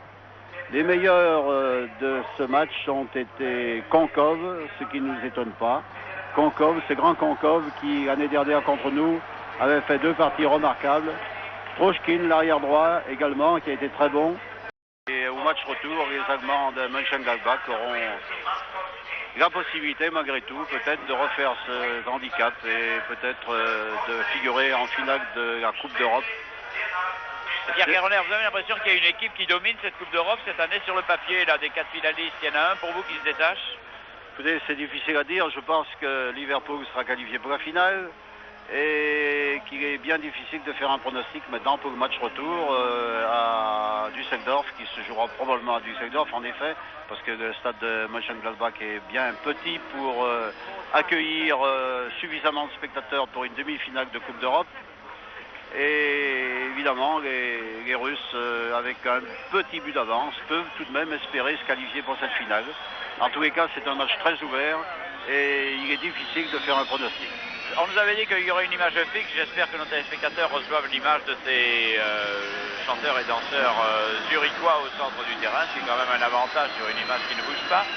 Je voudrais profiter de l'occasion, Pierre Garonner, d'abord pour saluer le président Sadoul, dont vous savez qu'il a été un peu fatigué ces temps-ci, qui regarde sa télévision à l'Est et auquel je voudrais souhaiter les meilleurs vœux et les plus rapides de rétablissement. Puis aussi, je voudrais, Pierre Garonner, que l'on parle un petit peu du statut de cette équipe de Zurich qui joue devant nous. Ça n'est pas une équipe professionnelle à 100%. Qu'est-ce qu'elle a d'original? Bien, en Suisse, comme chacun sait, les joueurs sont des semi-pros. Quelques-uns sont des pros à 100%, mais la plupart, la grande généralité, ce sont des joueurs qui ont un emploi et qui viennent s'entraîner après leur travail le soir. Évidemment, c'est pas ce qu'il y a de mieux pour la préparation d'une équipe au plus haut niveau. Est-ce que ça vous semble donc une solution bâtarde? Ce n'est pas une solution... Je pense que c'est une solution bâtarde, absolument. Pour vous, un professionnel doit être un professionnel à part entière. Si on se consacre au football, on lui doit tout son temps. Je pense que c'est pas possible de faire autre chose. Lorsque je regarde l'emploi du temps de Leeds, je suis très impressionné par le nombre de matchs que Leeds doit jouer, soit en championnat d'Angleterre, soit en Coupe d'Angleterre, soit en Coupe d'Europe, soit à différentes manifestations auxquelles Leeds participe. Comment des joueurs pendant toute une saison peuvent-ils tenir? Je pense que vous voulez parler de Liverpool. De Liverpool, oui, pardon. Oui. Qu'est-ce que j'ai dit? Eh bien, oui, vous parliez de Leeds. Ah non, de Liverpool, pardon. Oui, je pense qu'en effet, Liverpool maintenant a un calendrier qui peut paraître démentiel pour une équipe française, car depuis que Liverpool nous a éliminés de la Coupe d'Europe, Liverpool a battu Middlesbrough en quart de finale de la Coupe d'Angleterre, a fait match nul avec Everton, a gagné contre Leeds. Et évidemment, le calendrier qui attend encore cette équipe est absolument sensationnel. Les joueurs anglais ne se plaignent pas, ils font de petits footings aux entraînements, ils s'entraînent très peu. Et... Pierre Garonner, c'est peut-être la réflexion que je voudrais vous faire. Ils ne font qu'un entraînement très, très calme finalement. Ils font du footing plutôt que de l'entraînement. Saint-Étienne a la réputation, il paraît que Herbin est très exigeant sur le plan de l'entraînement, que le lendemain des grands matchs, on se retrouve à l'entraînement au petit matin.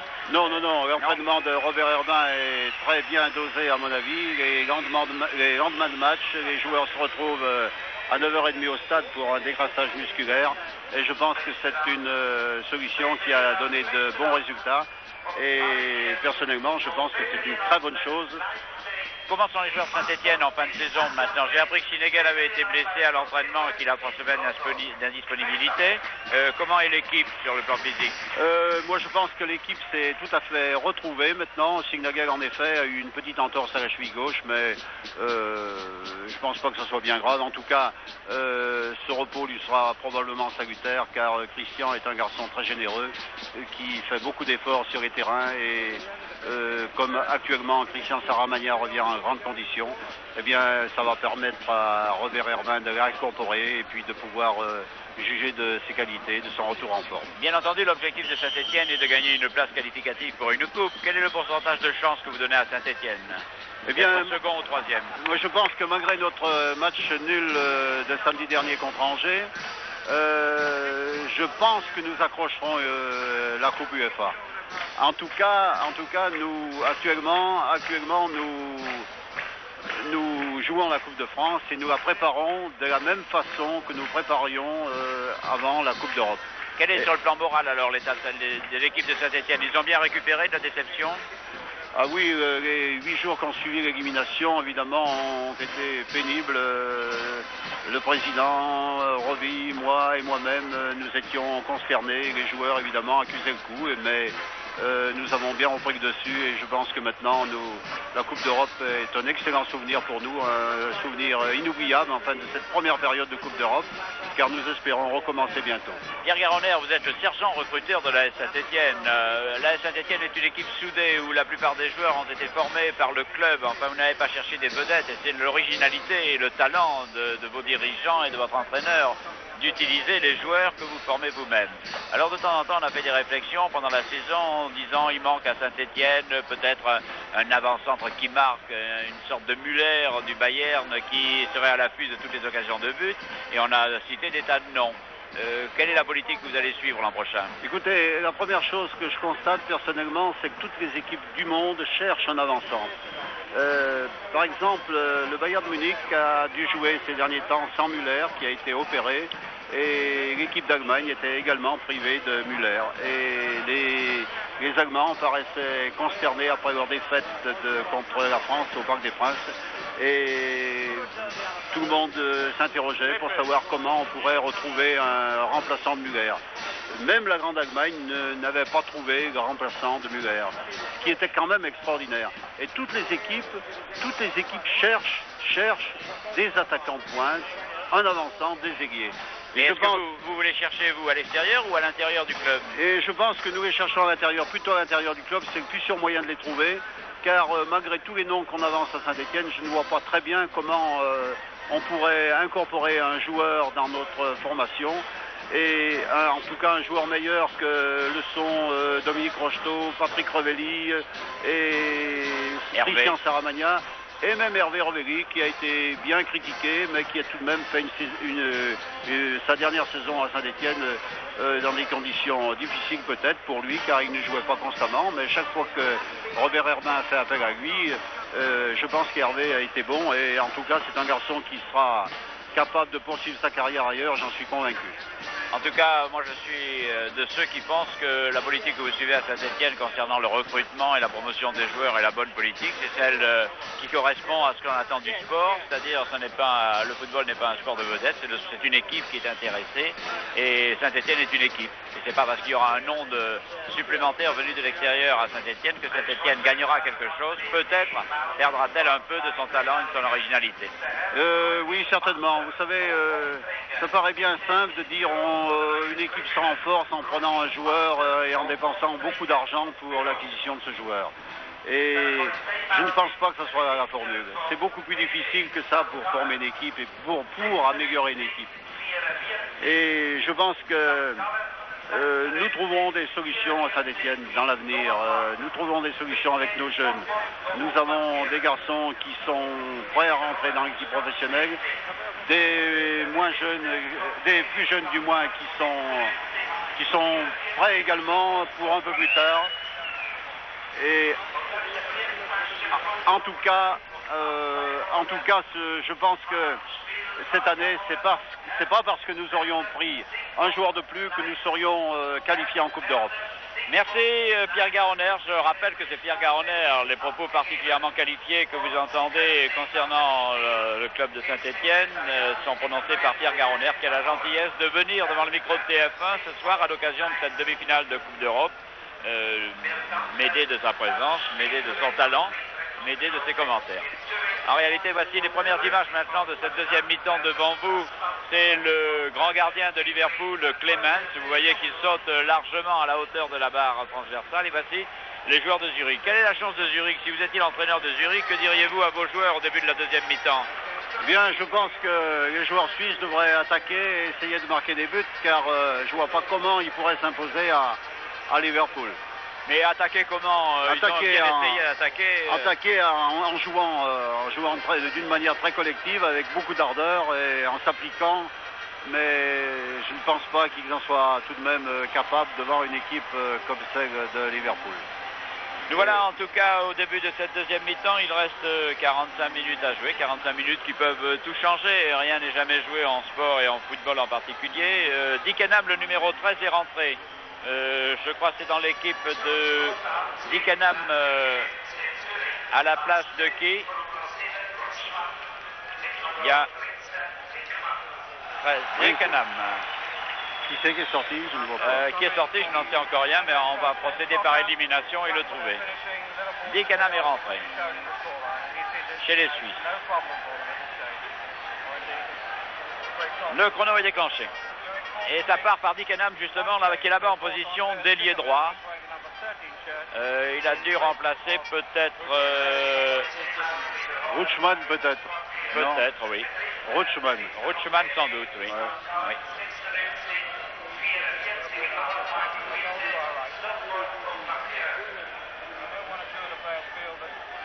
Kuhn en retrait, Chapuisat. Le balle assez mal dirigé pour Fischbach.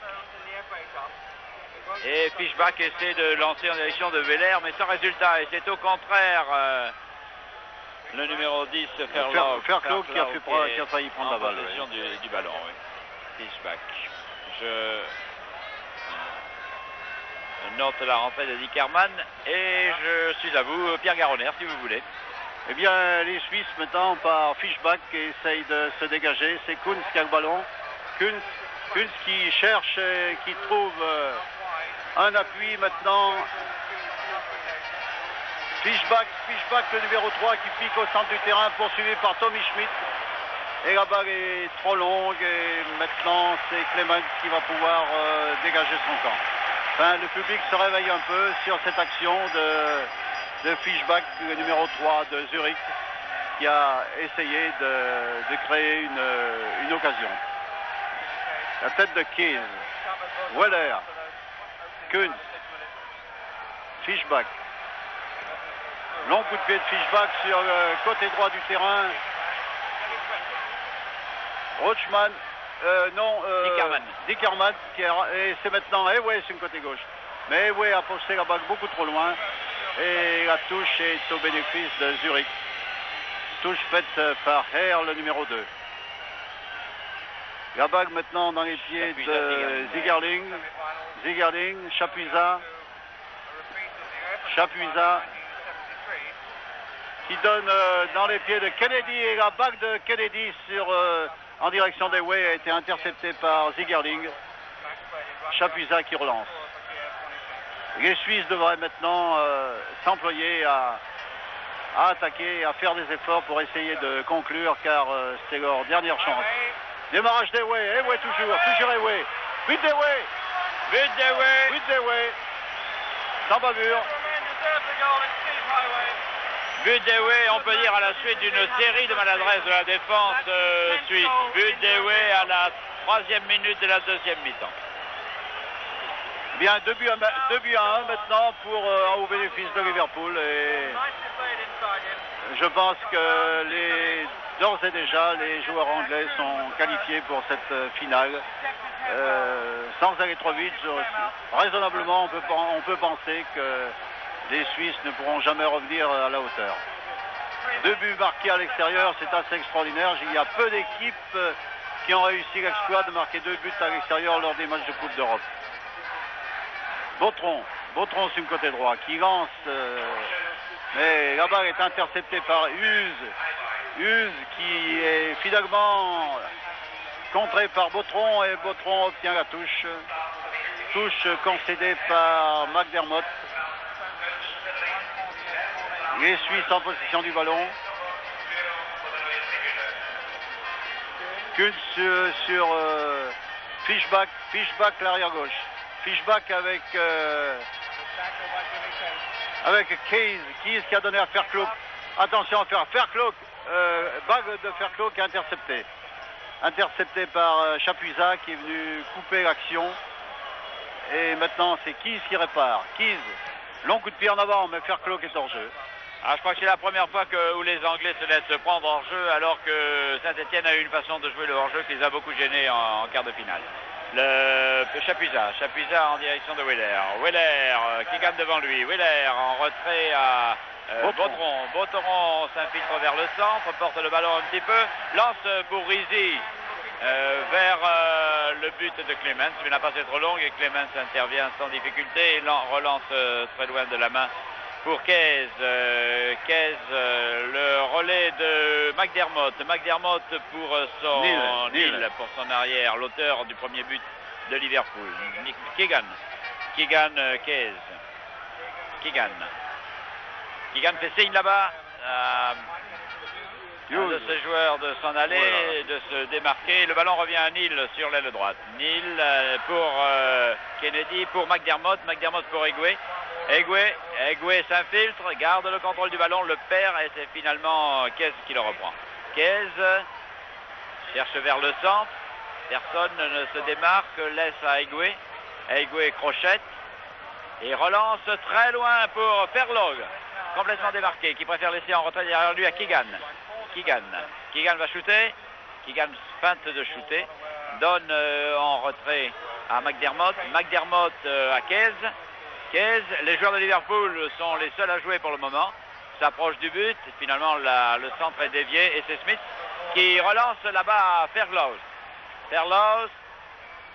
Ah oui, après avoir feinté l'infiltration, a voulu shooter d'un peu loin et son shoot est passé au-dessus de la barre défendue par Grob.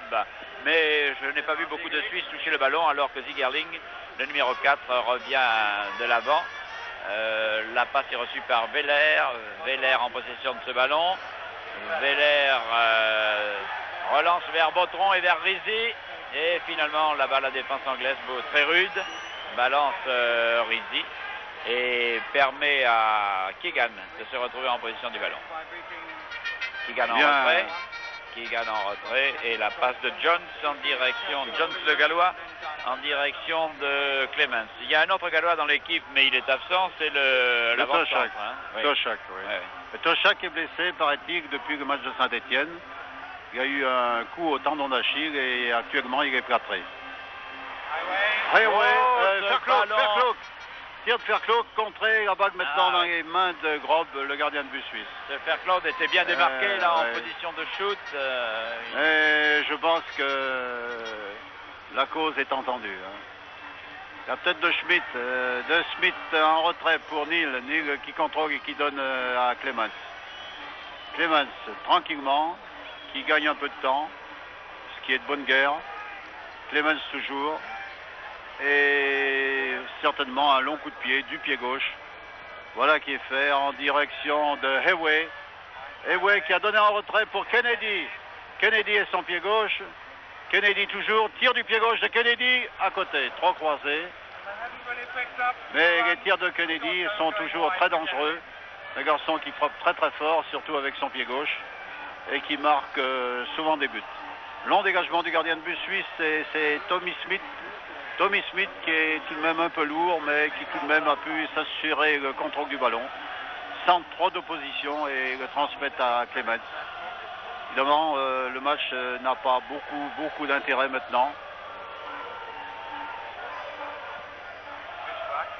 Fischbach aux prises avec Verklook. Et Fischbach a réussi à donner la balle maintenant qui est dans les pieds de Chapuisat. Chapuisat qui a failli être contré par Keegan. Weller qui donne de l'extérieur du pied gauche en direction du numéro 13, Dickenham. Keegan en retrait pour John. John qui revient tranquillement et qui donne à son capitaine Hughes qui a feinté la passe à Clements et qui revient et qui donne un long coup de pied en avant en direction de Hayway qui est contré par Fischbach et la balle repart pour les joueurs de Zurich. Dickerman qui donne sur le côté droit du terrain.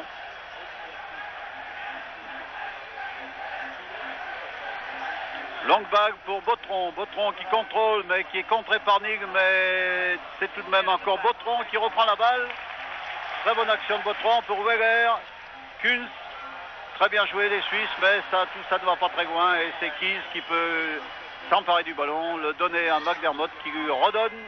Et Keys d'un long coup de pied en avant trouve Hayway, non, le pied de Fischbach qui a subtilisé le ballon à Hayway et Weller qui peut repartir pour Zurich. Contré par Kennedy, la balle est maintenant dans les pieds de Keegan. Keegan qui remonte très rapidement le terrain, qui franchit la ligne médiane et qui donne latéralement à McDermott.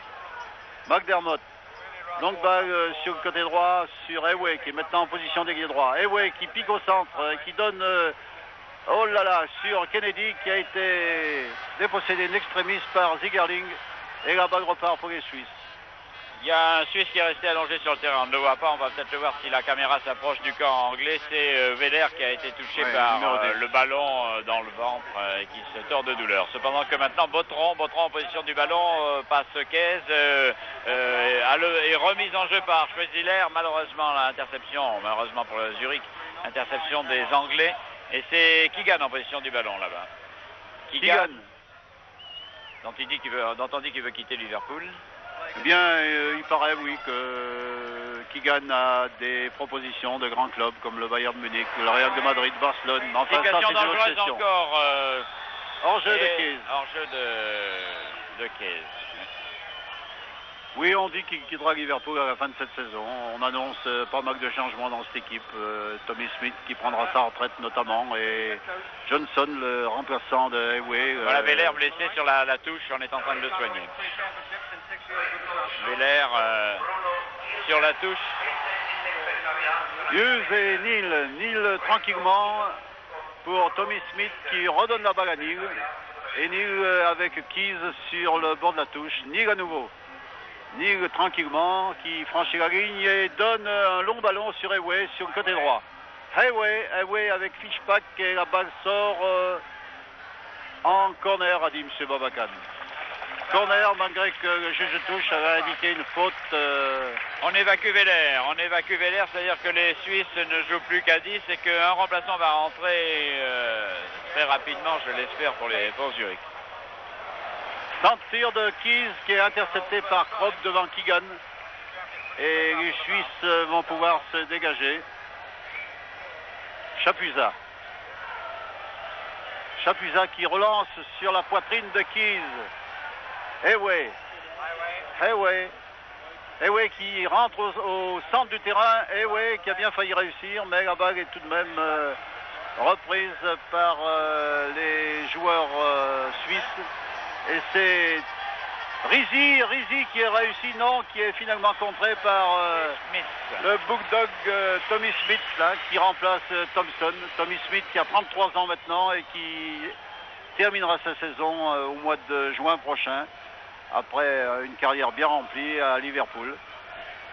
Jones, le coup de pied de Jones poussé en touche là-bas par Dickenham. C'est une touche pour Liverpool et tranquillement, d'un pas assez nonchalant, Kennedy va prendre ce ballon et s'apprête à l'envoyer en direction soit de McDermott qui est en face de lui, pendant que le remplaçant suisse se prépare à rentrer sur le terrain.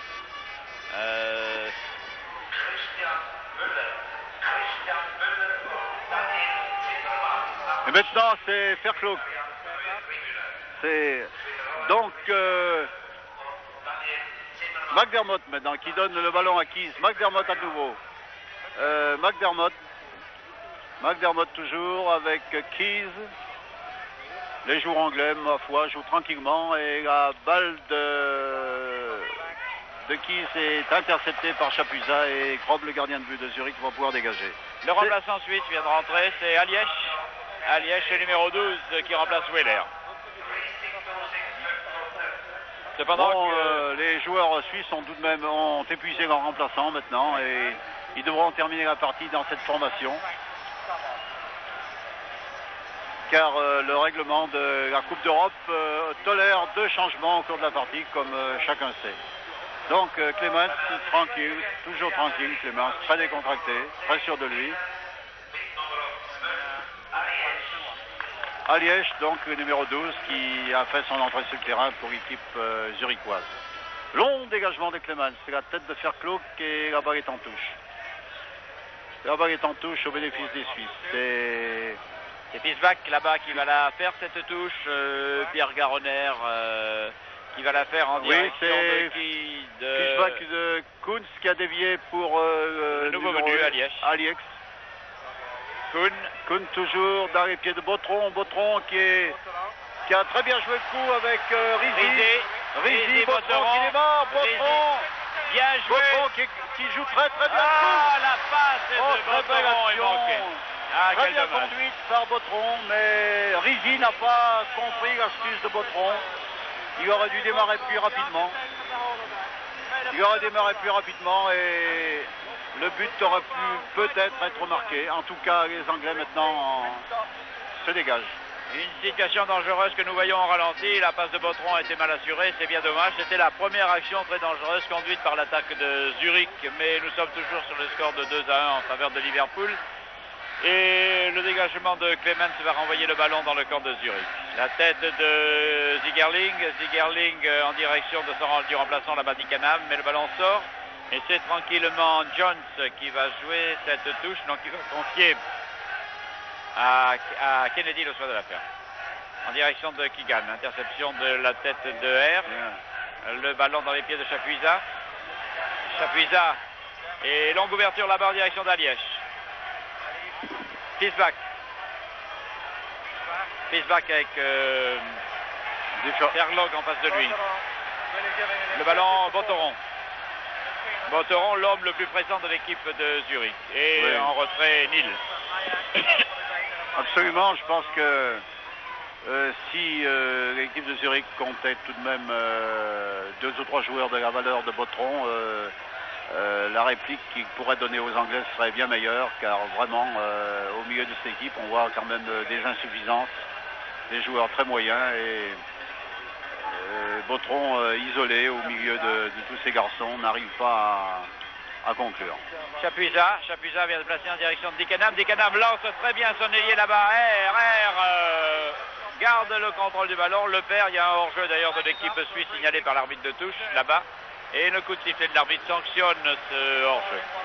Les Suisses se remuent un petit peu maintenant. On commence à les voir jouer à l'avant. Ils font les efforts, ils n'ont plus que ça à faire.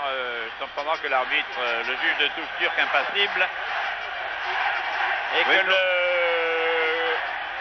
l'arbitre, M. Babakan, fait reculer le mur, fait reculer Jones. Aucune importance de toute façon, le coup franc mal tapé. Et finalement, Chapuisat en position du ballon, on joue, c'est bien dangereux. Et là-bas, beaucoup de difficultés pour contrôler le ballon pour R. L'arbitre indiquant qu'il n'y a pas de pénalité contre Kennedy, mais simplement une touche. À la suite de quoi, les Suisses essaient de repartir par Bautron. Bautron au centre du terrain, s'infiltre, Bautron porte le ballon. Bautron essaie de lancer Rizzi. C'était bien joué une fois de plus, mais Rizzi, tournant le dos au but adverse, n'a pu profiter de ce ballon, n'a pu se retourner. Tout de même, les... Bautron encore, oui. Tout de même, les Suisses se remuent un peu plus maintenant et viennent de conduire 2 ou 3 attaques assez dangereuses. Disons que le jeu commence à prendre, pas de l'intérêt, il a toujours été intéressant, il n'a pas été très passionné, il commence à prendre de la passion. Les Suisses jouent leur bateau, R en position du ballon, va essayer de lancer Dickenham sur son aile, non, préfère relancer vers son capitaine Kuhn. Kuhn vers le centre se retourne, va changer d'aile vraisemblablement, donne à Zigerling. Les Suisses jouent l'attaque, Bautron fauché, l'arbitre siffle, oui. Bautron omniprésent, Bautron fauché. Depuis la reprise de cette deuxième mi-temps, même en première mi-temps, on l'avait vu beaucoup, Bautron, et depuis la reprise, il est très... À qui on peut le comparer? À Sinegel un petit peu, c'est le plus Et bon. c'est un garçon qui court beaucoup, mais qui a beaucoup de talent également, et qui est finalement un joueur vraiment de premier plan. On l'appelle le petit Cruyff à Zurich, donc il a une forte réputation et il la mérite. Oh là là. Une bonne situation pour les Suisses, mais la haute défense un pied en avant un peu dangereux. Oui. La haute défense, la haute taille des joueurs de Liverpool permet d'écarter le danger, alors qu'il y a eu une charge non pas méchante de Rizzi, Swiss-Waller. De Rizzi. Je dirais plutôt Rizzi. Oui, peut-être, oui. Oui, il n'y a pas beaucoup d'importance. Je crois que c'est un des deux en tout cas. Le pied en avant a été sanctionné. Donc Clemens qui se frotte un petit peu le dos, qui a dû être un petit peu contré, mais enfin tout ça n'est pas grave. Et le long dégagement de Clemens qui va sur Fairclough. Fairclough qui a mal contrôlé la balle, qui est maintenant dans les pieds de Keegan. Keegan qui a réussi à faire passer la balle au milieu des jambes de Dick Earlman. Et Kennedy maintenant, tranquillement, qui conduit l'action et qui centre, mais sa balle est contrée. Kennedy tout de même.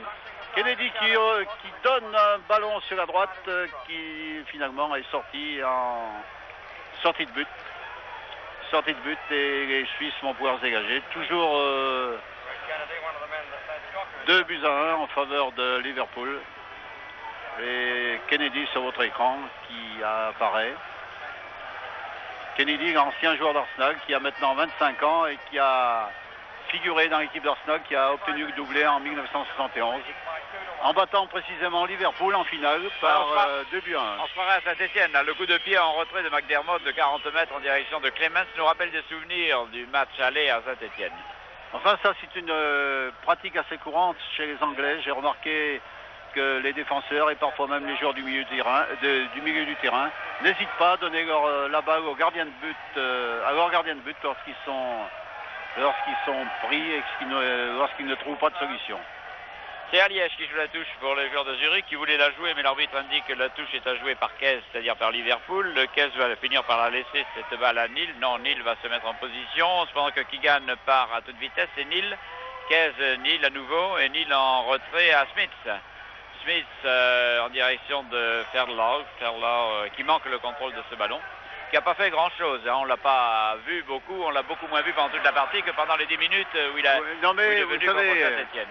C'est la spécialité de Fairclough, de se faire oublier au cours des matchs comme ça et puis de marquer des buts. Oui, de surgir, oui. L'année dernière à Liverpool, c'est une très belle attaque des Suisses maintenant. C'est Bautron qui a fait cette ouverture. Très belle attaque. Et Bautron à la réception, mais la balle a été propulsée en corner par la tête de Neal. On voit du beau jeu suisse, oui, toujours à l'origine de ce jeu Bautron. Oui. Corner de Bautron, envoyé de la tête par Kennedy. Et long dégagement de qui sur Fairclough. Fairclough, attention, avec Neal, l'arbitre indique le point de pénalty. L'arbitre indique le point de pénalty, vous allez le voir arriver. Le voilà. Comme l'image des Anglais. L'image ne vous le montre pas. Vraisemblablement, c'est Neal qui va donner ce coup de pied.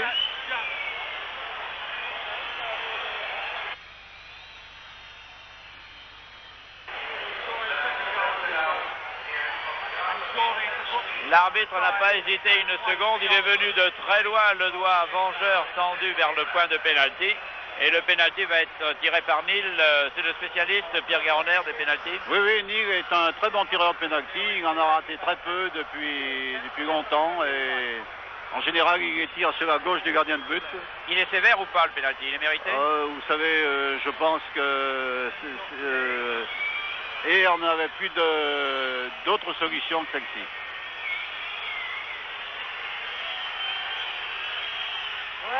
Voilà, très belle feinte de Neal qui a marqué le troisième but.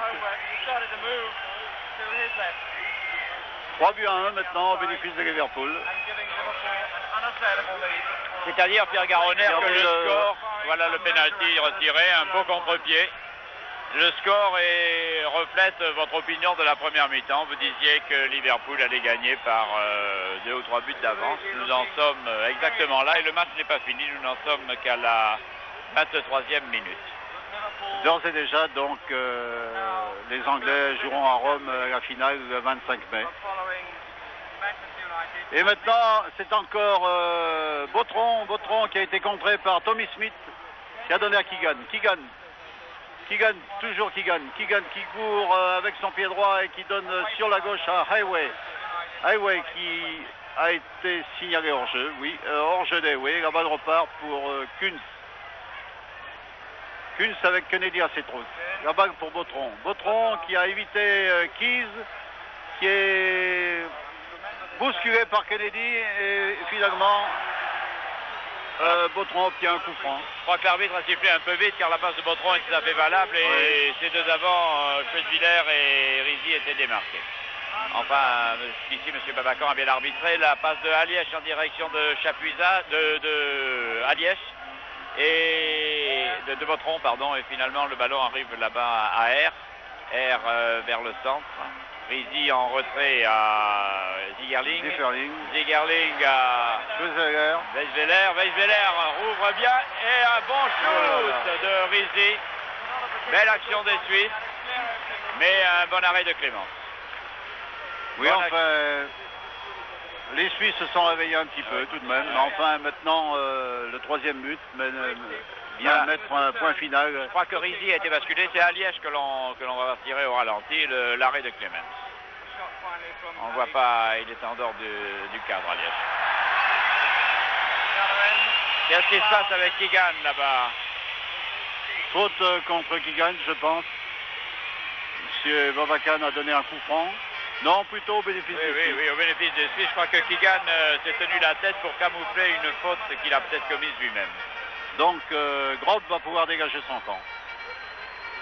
Oui, tout à l'heure, je vous parlais de Fairclough et je disais que l'an dernier, il avait été baptisé le Super Sub de Liverpool, car chaque fois qu'il était remplaçant et qu'il rentrait au cours des matchs, il marquait des buts. Et Fairclough, maintenant, devient titulaire de cette équipe. Depuis surtout quelques semaines, il s'impose au fil des matchs. Et l'année prochaine, ce sera sûrement un des meilleurs joueurs de Liverpool.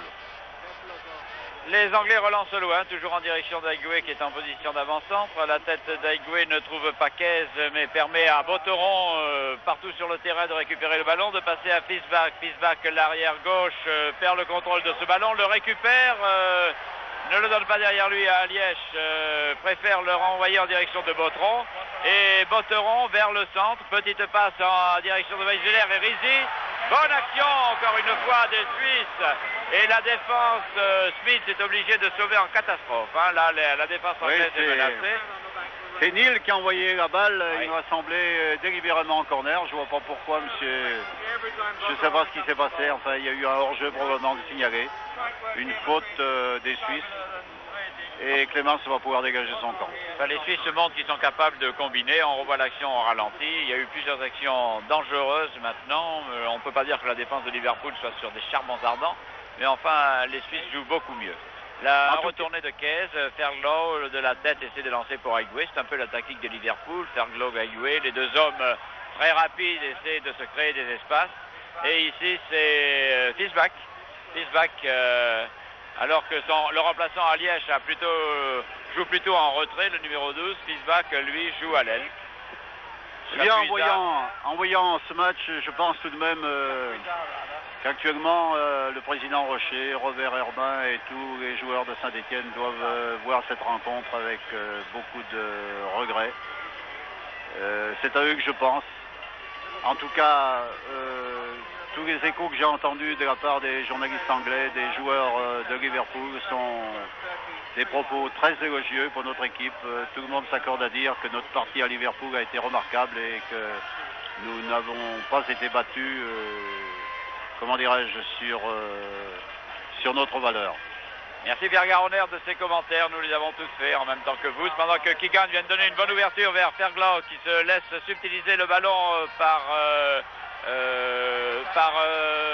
qui? Alors là, aidez-moi. par c'est l'inévitable Botteron. C'est Botteron. L'inévitable Botteron. Aigoué revient vers le centre, la balle au pied. Aigoué laisse en retrait à Kez, qui avait armé son shoot, mais le shoot n'est pas parti. Kennedy en position du ballon. Kennedy renvoie en direction de McDermott. McDermott à Aigoué, qui s'est démarqué. Tout ça est très bien joué vers le centre n'est pas réussi. Et le pied de Fischbach l'intercepte. Renvoie en direction de Botteron. Botteron de la tête à Kuhn. Kuhn relance à Weschweiler. Weschweiler lance à Rizzi. C'est très bien joué. Et Rizzi, malheureusement, alors que l'action était remarquable, il y avait un hors-jeu, l'arbitre, mais c'est pas l'arbitre qu'on regarde dans ces cas-là, c'est oui, absolument. C'est dommage parce que c'était bien joué. C'était bien joué, mais enfin avec les mains c'était là, et de toute manière le but n'était pas marqué. Hein. Oui. C'est Smith qui passe en retrait à Clemens. Mais oui, il est évident que les Suisses jouent maintenant comme ils auraient dû jouer en première mi-temps, c'est-à-dire ils auraient dû se livrer davantage, ils auraient dû prendre le risque d'attaquer. Enfin, ce qu'il faut remarquer, c'est que les actions dangereuses sont toujours conduites par les mêmes joueurs. Oui, Aigoué ici pour Kez. Aigoué se démarque vers le centre. Kez. Et finalement, le ballon est récupéré par Fischbach. Chapuisat se relève avec peine. Fischbach Alièche sur l'aile. Long dribble d'Alièche, mais Keegan est beaucoup plus rapide que lui. Keegan se laisse un peu tomber, j'ai l'impression, l'arbitre n'a rien dit, il a eu raison. Le centre est bon, mais Clemens est grand. Et le ballon est capté par l'arrière de l'équipe d'Angleterre sans difficulté. Rizzi vient le menacer un petit peu, vient de l'ennuyer. Keegan, vous le voyez plutôt que Rizzi, et vous voyez Alièche, auteur d'une très bonne action sur son aile gauche. Le ballon repris par Fischbach, manqué par Fischbach. Contrôle manqué, Fischbach se replie. Il a en face de lui la menace de Kez, Alièche, Botteron, et Botteron, soupape de cette équipe de Zurich, change d'aile, envoie à R, Dickenham à Zigerling, Chapuisat, non, Zigerling, Botteron, Chapuisat reste tout à fait en arrière là-bas, en libéraux, et Alièche veut faire un dribble qu'il manque complètement. Il se fait subtiliser le ballon par Neal, le gallois de l'équipe de Liverpool. Botteron à nouveau. Botteron crochette. McDermott tire de loin. Le ballon intercepté par Smith. McDermott. Et Smith sauve le corner. Le ballon sortant en touche finalement. Alièche. Botteron. Zigerling. Et finalement le ballon renvoyé sur la tête de Aigoué, et Chapuisat menacé envoie à Fischbach. Alors là maintenant j'ai l'impression que les Anglais estiment que l'addition est peut-être suffisante. Non, je ne vois qu'Aigoué en position de franc-tireur, les autres sont en défense.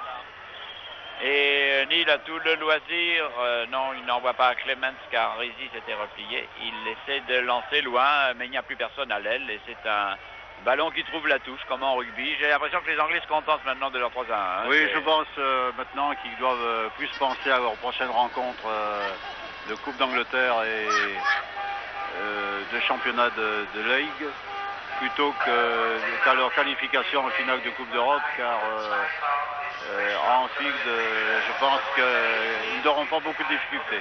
Rizzi, direction de Rizzi, mais le shoot est manqué. Et contré, exactement. Contré, oui. John qui a la balle maintenant.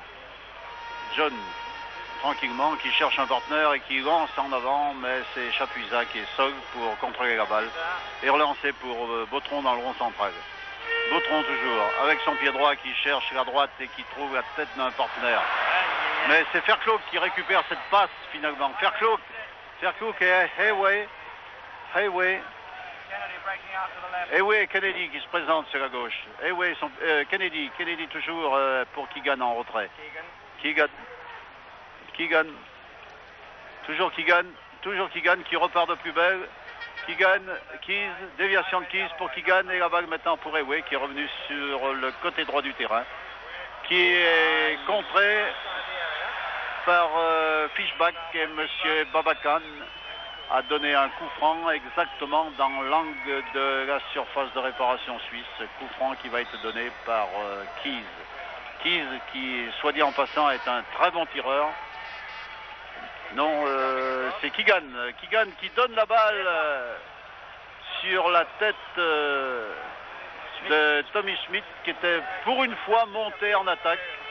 Mais Tommy Schmidt ne s'éloigne jamais beaucoup de ses bases car il a des difficultés à revenir en défense. Keegan a pris le ballon.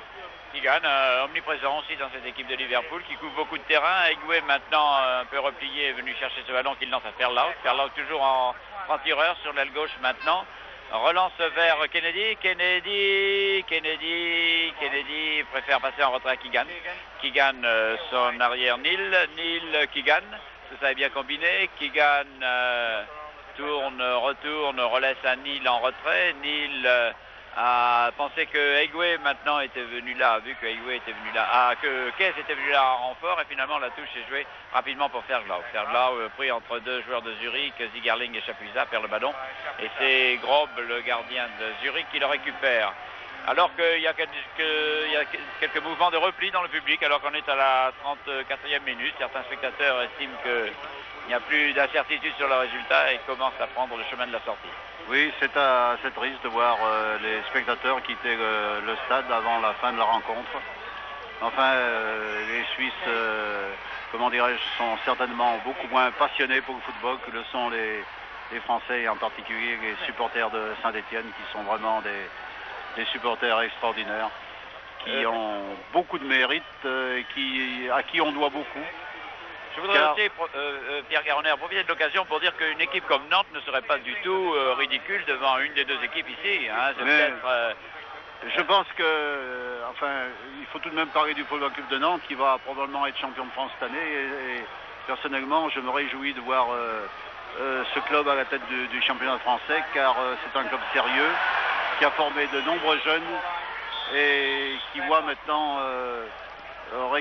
maintenant récolter tous les efforts qu'ils ont fait depuis plusieurs années. Et en effet, je pense que sur une rencontre comme celle-ci, même contre Liverpool d'aujourd'hui, Nantes aurait son mot à dire. Et en tout cas, je profite de l'occasion pour donner un grand coup de chapeau à nos camarades nantais et leur souhaiter bonne chance pour l'année prochaine en cette Coupe d'Europe. La succession est difficile, la succession de Saint-Étienne, mais je suis sûr que les Nantais feront honneur à leur titre de champion de France. Alors que Liverpool continue à attaquer par Keegan. Keegan sur une passe de Egué. Egué appelle le ballon, mais Keegan préfère revenir vers le centre, s'infiltre un petit peu, voit là-bas à son arrière Neil qui est monté à l'attaque. Les joueurs de Liverpool sans complexe continuent à attaquer, mais la passe de Neil à McDermott est mal dirigée, interceptée par Chapuisat, renvoyée en direction de l'inévitable Botteron. Et Botteron, Zigerling laisse le ballon pour Kuhn à Dickenham en retrait à contrôle pas très bien finalement. Kuhn laisse derrière lui à Zigerling, et alors que Ferglau est menaçant, la balle revient dans les pieds de Botteron. Botteron fait un mauvais usage de ce ballon pour une fois. Les joueurs de Zurich jouent vraiment sans le moral, et finalement c'est Chapuisat qui relance son attaque. Piesbach, le long de la touche, repique vers le centre, renvoie en direction de Rizzi, mais Rizzi a mal compris l'intention de Piesbach. Et c'est Egué qui est là-bas le long de la ligne de touche, qui descend en face de lui, qui l'efface assez facilement, et une merveilleuse passe complètement, la réception complètement manquée par Ferlaut. Là, vraiment une situation de but qui avait qu'à pousser le ballon. Mais vous savez, le centre de démarrage d'Egué a été remarquable, bien sûr. Et Ferlaut se trouvait tout de même à la réception. Il a poussé le ballon trop haut. Enfin, il était tout de même là. Il était là, oui. Et les Anglais, maintenant, vont terminer le match tranquillement. Maintenant, on voit Keegan dans le rond central, qui donne le ballon à Neil. Neil à nouveau à Keegan. Keegan qui repart, qui va franchir la ligne, qui cherche un partenaire, qui revient sur son pied droit probablement. Non, qui a donné à John à Hughes, le capitaine courageux, qui est un garçon extrêmement puissant et qui sait donner le moral à son équipe. McDermott, Egué déborde, il s'en faut d'un pouce, d'un fil qu'une réussite sans sens. Donc c'est tout de même encore un corner au bénéfice de Liverpool qui va être joué par David Fairclough sur le côté gauche, alors que beaucoup de spectateurs déjà commencent à quitter le stade. Fairclough et Keegan donc pour le corner. Voilà, Keegan maintenant qui a la balle. Keegan qui revient en arrière. Keegan qui feinte la talonnade en direction de Fairclough et Keegan qui garde encore la balle et qui donne à John. John qui redresse la balle et qui donne dans la direction de Kennedy, mais finalement c'est Hare qui a pu prendre la balle et Chapuisat qui joue avec Aliès, le numéro 12. La balle maintenant pour la tête de Neil. Et Keys, McDermott. Longue balle en avant, c'est du temps de gagner pour les Anglais. On économise les forces dans le camp anglais pour le moment. Et je le répète, on pense plus au futur match maintenant. On fait une bonne partie d'entraînement contre l'équipe suisse, ni plus ni moins. Kuhn avec Fischbach qui a évité Keys et qui a joué maintenant sur le côté gauche pour Aliès qui a été contré. C'est une touche au bénéfice des Suisses, joué pour Kunz le capitaine. Kunz sur le côté droit, mais Fairclough qui est dans les parages et réussit à contrer légèrement la balle et finalement c'est encore les Anglais par John qui peuvent se dégager. Kennedy qui file, Kennedy qui n'est pas très rapide, mais qui est toujours très bien placé, très puissant et qui avec son pied gauche est tout à fait remarquable. Il y a Egwe qui lui fait signe qu'il veut partir, qu'il serait parti sur une longue balle, mais Kennedy n'a pas compris l'intention de Egwe. Finalement, le ballon dégagé par Chapuisat passe en retrait à Kuhn, menacé par Kies. Et Chapuisat reprend le contrôle de ce ballon pour le lancer, essayer de le lancer en direction de Dickenham, mais le ballon intercepté par Fairclough. Et Fairclough finalement voit le ballon dans les pieds de Zigerling. Alors qu'il reste environ 7 minutes de jeu, que le score est toujours de 3-1, Pierre Garonner en faveur de Liverpool et qui reflète parfaitement la physionomie de cette partie. Zigerling, oui, mauvaise passe, encore une mauvaise passe. C'est maintenant qui laisse la balle pour Fairclough. Et Fairclough la laisse pour Keegan. Keegan qui avance. Keegan qui va peut-être tirer. Non, qui ne réussit pas. À se mettre en position de tir. Et Keegan qui reçoit la balle à nouveau de McDermott qui la donne à Fairclough. Et lui, Fairclough a tiré immédiatement, mais dans les nuages. Et la balle maintenant va revenir dans les mains du gardien de but suisse. Ça frise la démonstration, Pierre Garonner. Je veux dire la vérité, maintenant les joueurs de Liverpool s'amusent, ils sont seuls sur le terrain et la réplique des Suisses, ils ont essayé de réagir en début de deuxième mi-temps, mais maintenant ils ont baissé les bras. Je ne sais pas si ça se dit dans le monde du football, mais ils n'insistent pas beaucoup. Je pense que les joueurs anglais s'économisent leurs forces, dont ils auront bien besoin dans les prochaines rencontres. Voici Hughes, le capitaine, qui renvoie maintenant pour McDermott qui redonne à Tommy Schmidt qui a un peu raté sa passe en direction de Clemens, mais tout de même Ray Clemens va pouvoir d'un long coup de pied trouver à la pointe du combat l'Irlandais Hayway qui de la tête a rabattu la balle en direction de Kennedy, mais finalement c'est Dickenham qui a pris le ballon là-bas, qui relance vers le centre en direction de Zigerling. Zigerling change le jeu, l'envoie vers Bautron. Ce ballon est l'interception de Keys qui est un peu partout sur le terrain. Et Keegan, alors qu'il va faire son petit numéro de dribble, cherche à qui envoyer ce ballon, l'envoie sur l'aile droite à Aywe feinte. Le centre est un peu haut, mais là-bas il y a complètement démarqué le capitaine Hughes. Et le centre de Hughes intercepté par la tête de Chapuisat. On repart, c'est Bautron qui est lancé et qui lance très loin maintenant en direction de Aliège. Aliège à la lutte avec Smith. Et Smith, malgré son embonpoint, sa petite taille, est revenu en locomotive sur ce ballon qu'il a poussé en touche. Aliège envoie pour Bautron, les dernières minutes de la partie. Bautron vers le centre. Rizé a voulu passer à Schweighwiller. Et malheureusement pour les Suisses, la passe a été interceptée par la défense. Et le ballon repart maintenant là-bas, pour tranquillement. Clemens, John Clemens et ma foi, je pense à Robert Urbain maintenant qui doit être devant son poste de télévision et qui doit qui doit se dire quel regretter. dommage, Quel dommage, oui. qu'on ne Quel soit pas dommage. en face de Zurich. Eh oui. Bah oui, c'est la vie, ça. De toute façon, ça C'est le reviendra. football, j'en suis sûr, pour les Saint-Étienne. matchs de Coupe d'Europe se jouent sur un fil parfois et il faut tout de même avoir un peu de chance. Nous en avons eu l'année dernière et cette année, nous n'avons pas été gâtés. Bien, les Suisses maintenant par Fischbach qui est contré, non mais tout de même qui réussit à garder la balle, qui joue pour son capitaine Kunz, Bautron à nouveau. Bautron qui dévie rapidement sur Schwetzwiller, attention. Ah, c'est bien joué. Et le tir finalement a été dévié. Le tir De Schwetzwiller. de Schwetzwiller qui a été dévié. C'est un corner au bénéfice des Suisses. C'était bien joué parce que Botteron venait à toute allure sur la gauche et Rizzi a préféré passer sur la droite. C'était très bien joué. Le tir a été dévié, corner. Sur ce corner, c'est McDermott qui récupère le ballon. McDermott qui descend, Keegan qui se porte vers l'avant, Aigoué qui est tout à fait en franc-tireur là-bas, Aigoué malgré Chapuisat. Aigoué Chapuisat à la lutte et Chapuisat détourne le ballon vers la touche. Alors que maintenant il reste 1 minute de jeu, il y a eu très peu d'arrêts de jeu, sauf peut-être pour la sortie de Weiler qu'on a amené dans les vestiaires. Bien maintenant. Conserve la possibilité de passer à McDermott. McDermott, Kennedy, Ferlo. Aigoué. c'est là-bas, oui, mais Ferlo est au centre. Avec Keegan. Et le ballon intercepté par la défense de Zurich. Relancé par Kuhn, l'attaque de Zurich. Kuhn, Dickenham. Dickenham, Kuhn. Kuhn vers le centre à Rizzi. Rizzi, Schwetzwiller, Rizzi, Botteron qui se démarque. Rizzi, qui relance à Schwetzwiller. Et là, Botteron venait à toute allure sur la gauche. Il semble qu'il était mieux placé que Schwetzwiller. Oui, la partie se termine maintenant. Et les Anglais vont pouvoir regagner Liverpool tranquillement. Et voilà qui est fait. Le coup de Keegan sifflet de l'arbitre. qui garde la balle de match.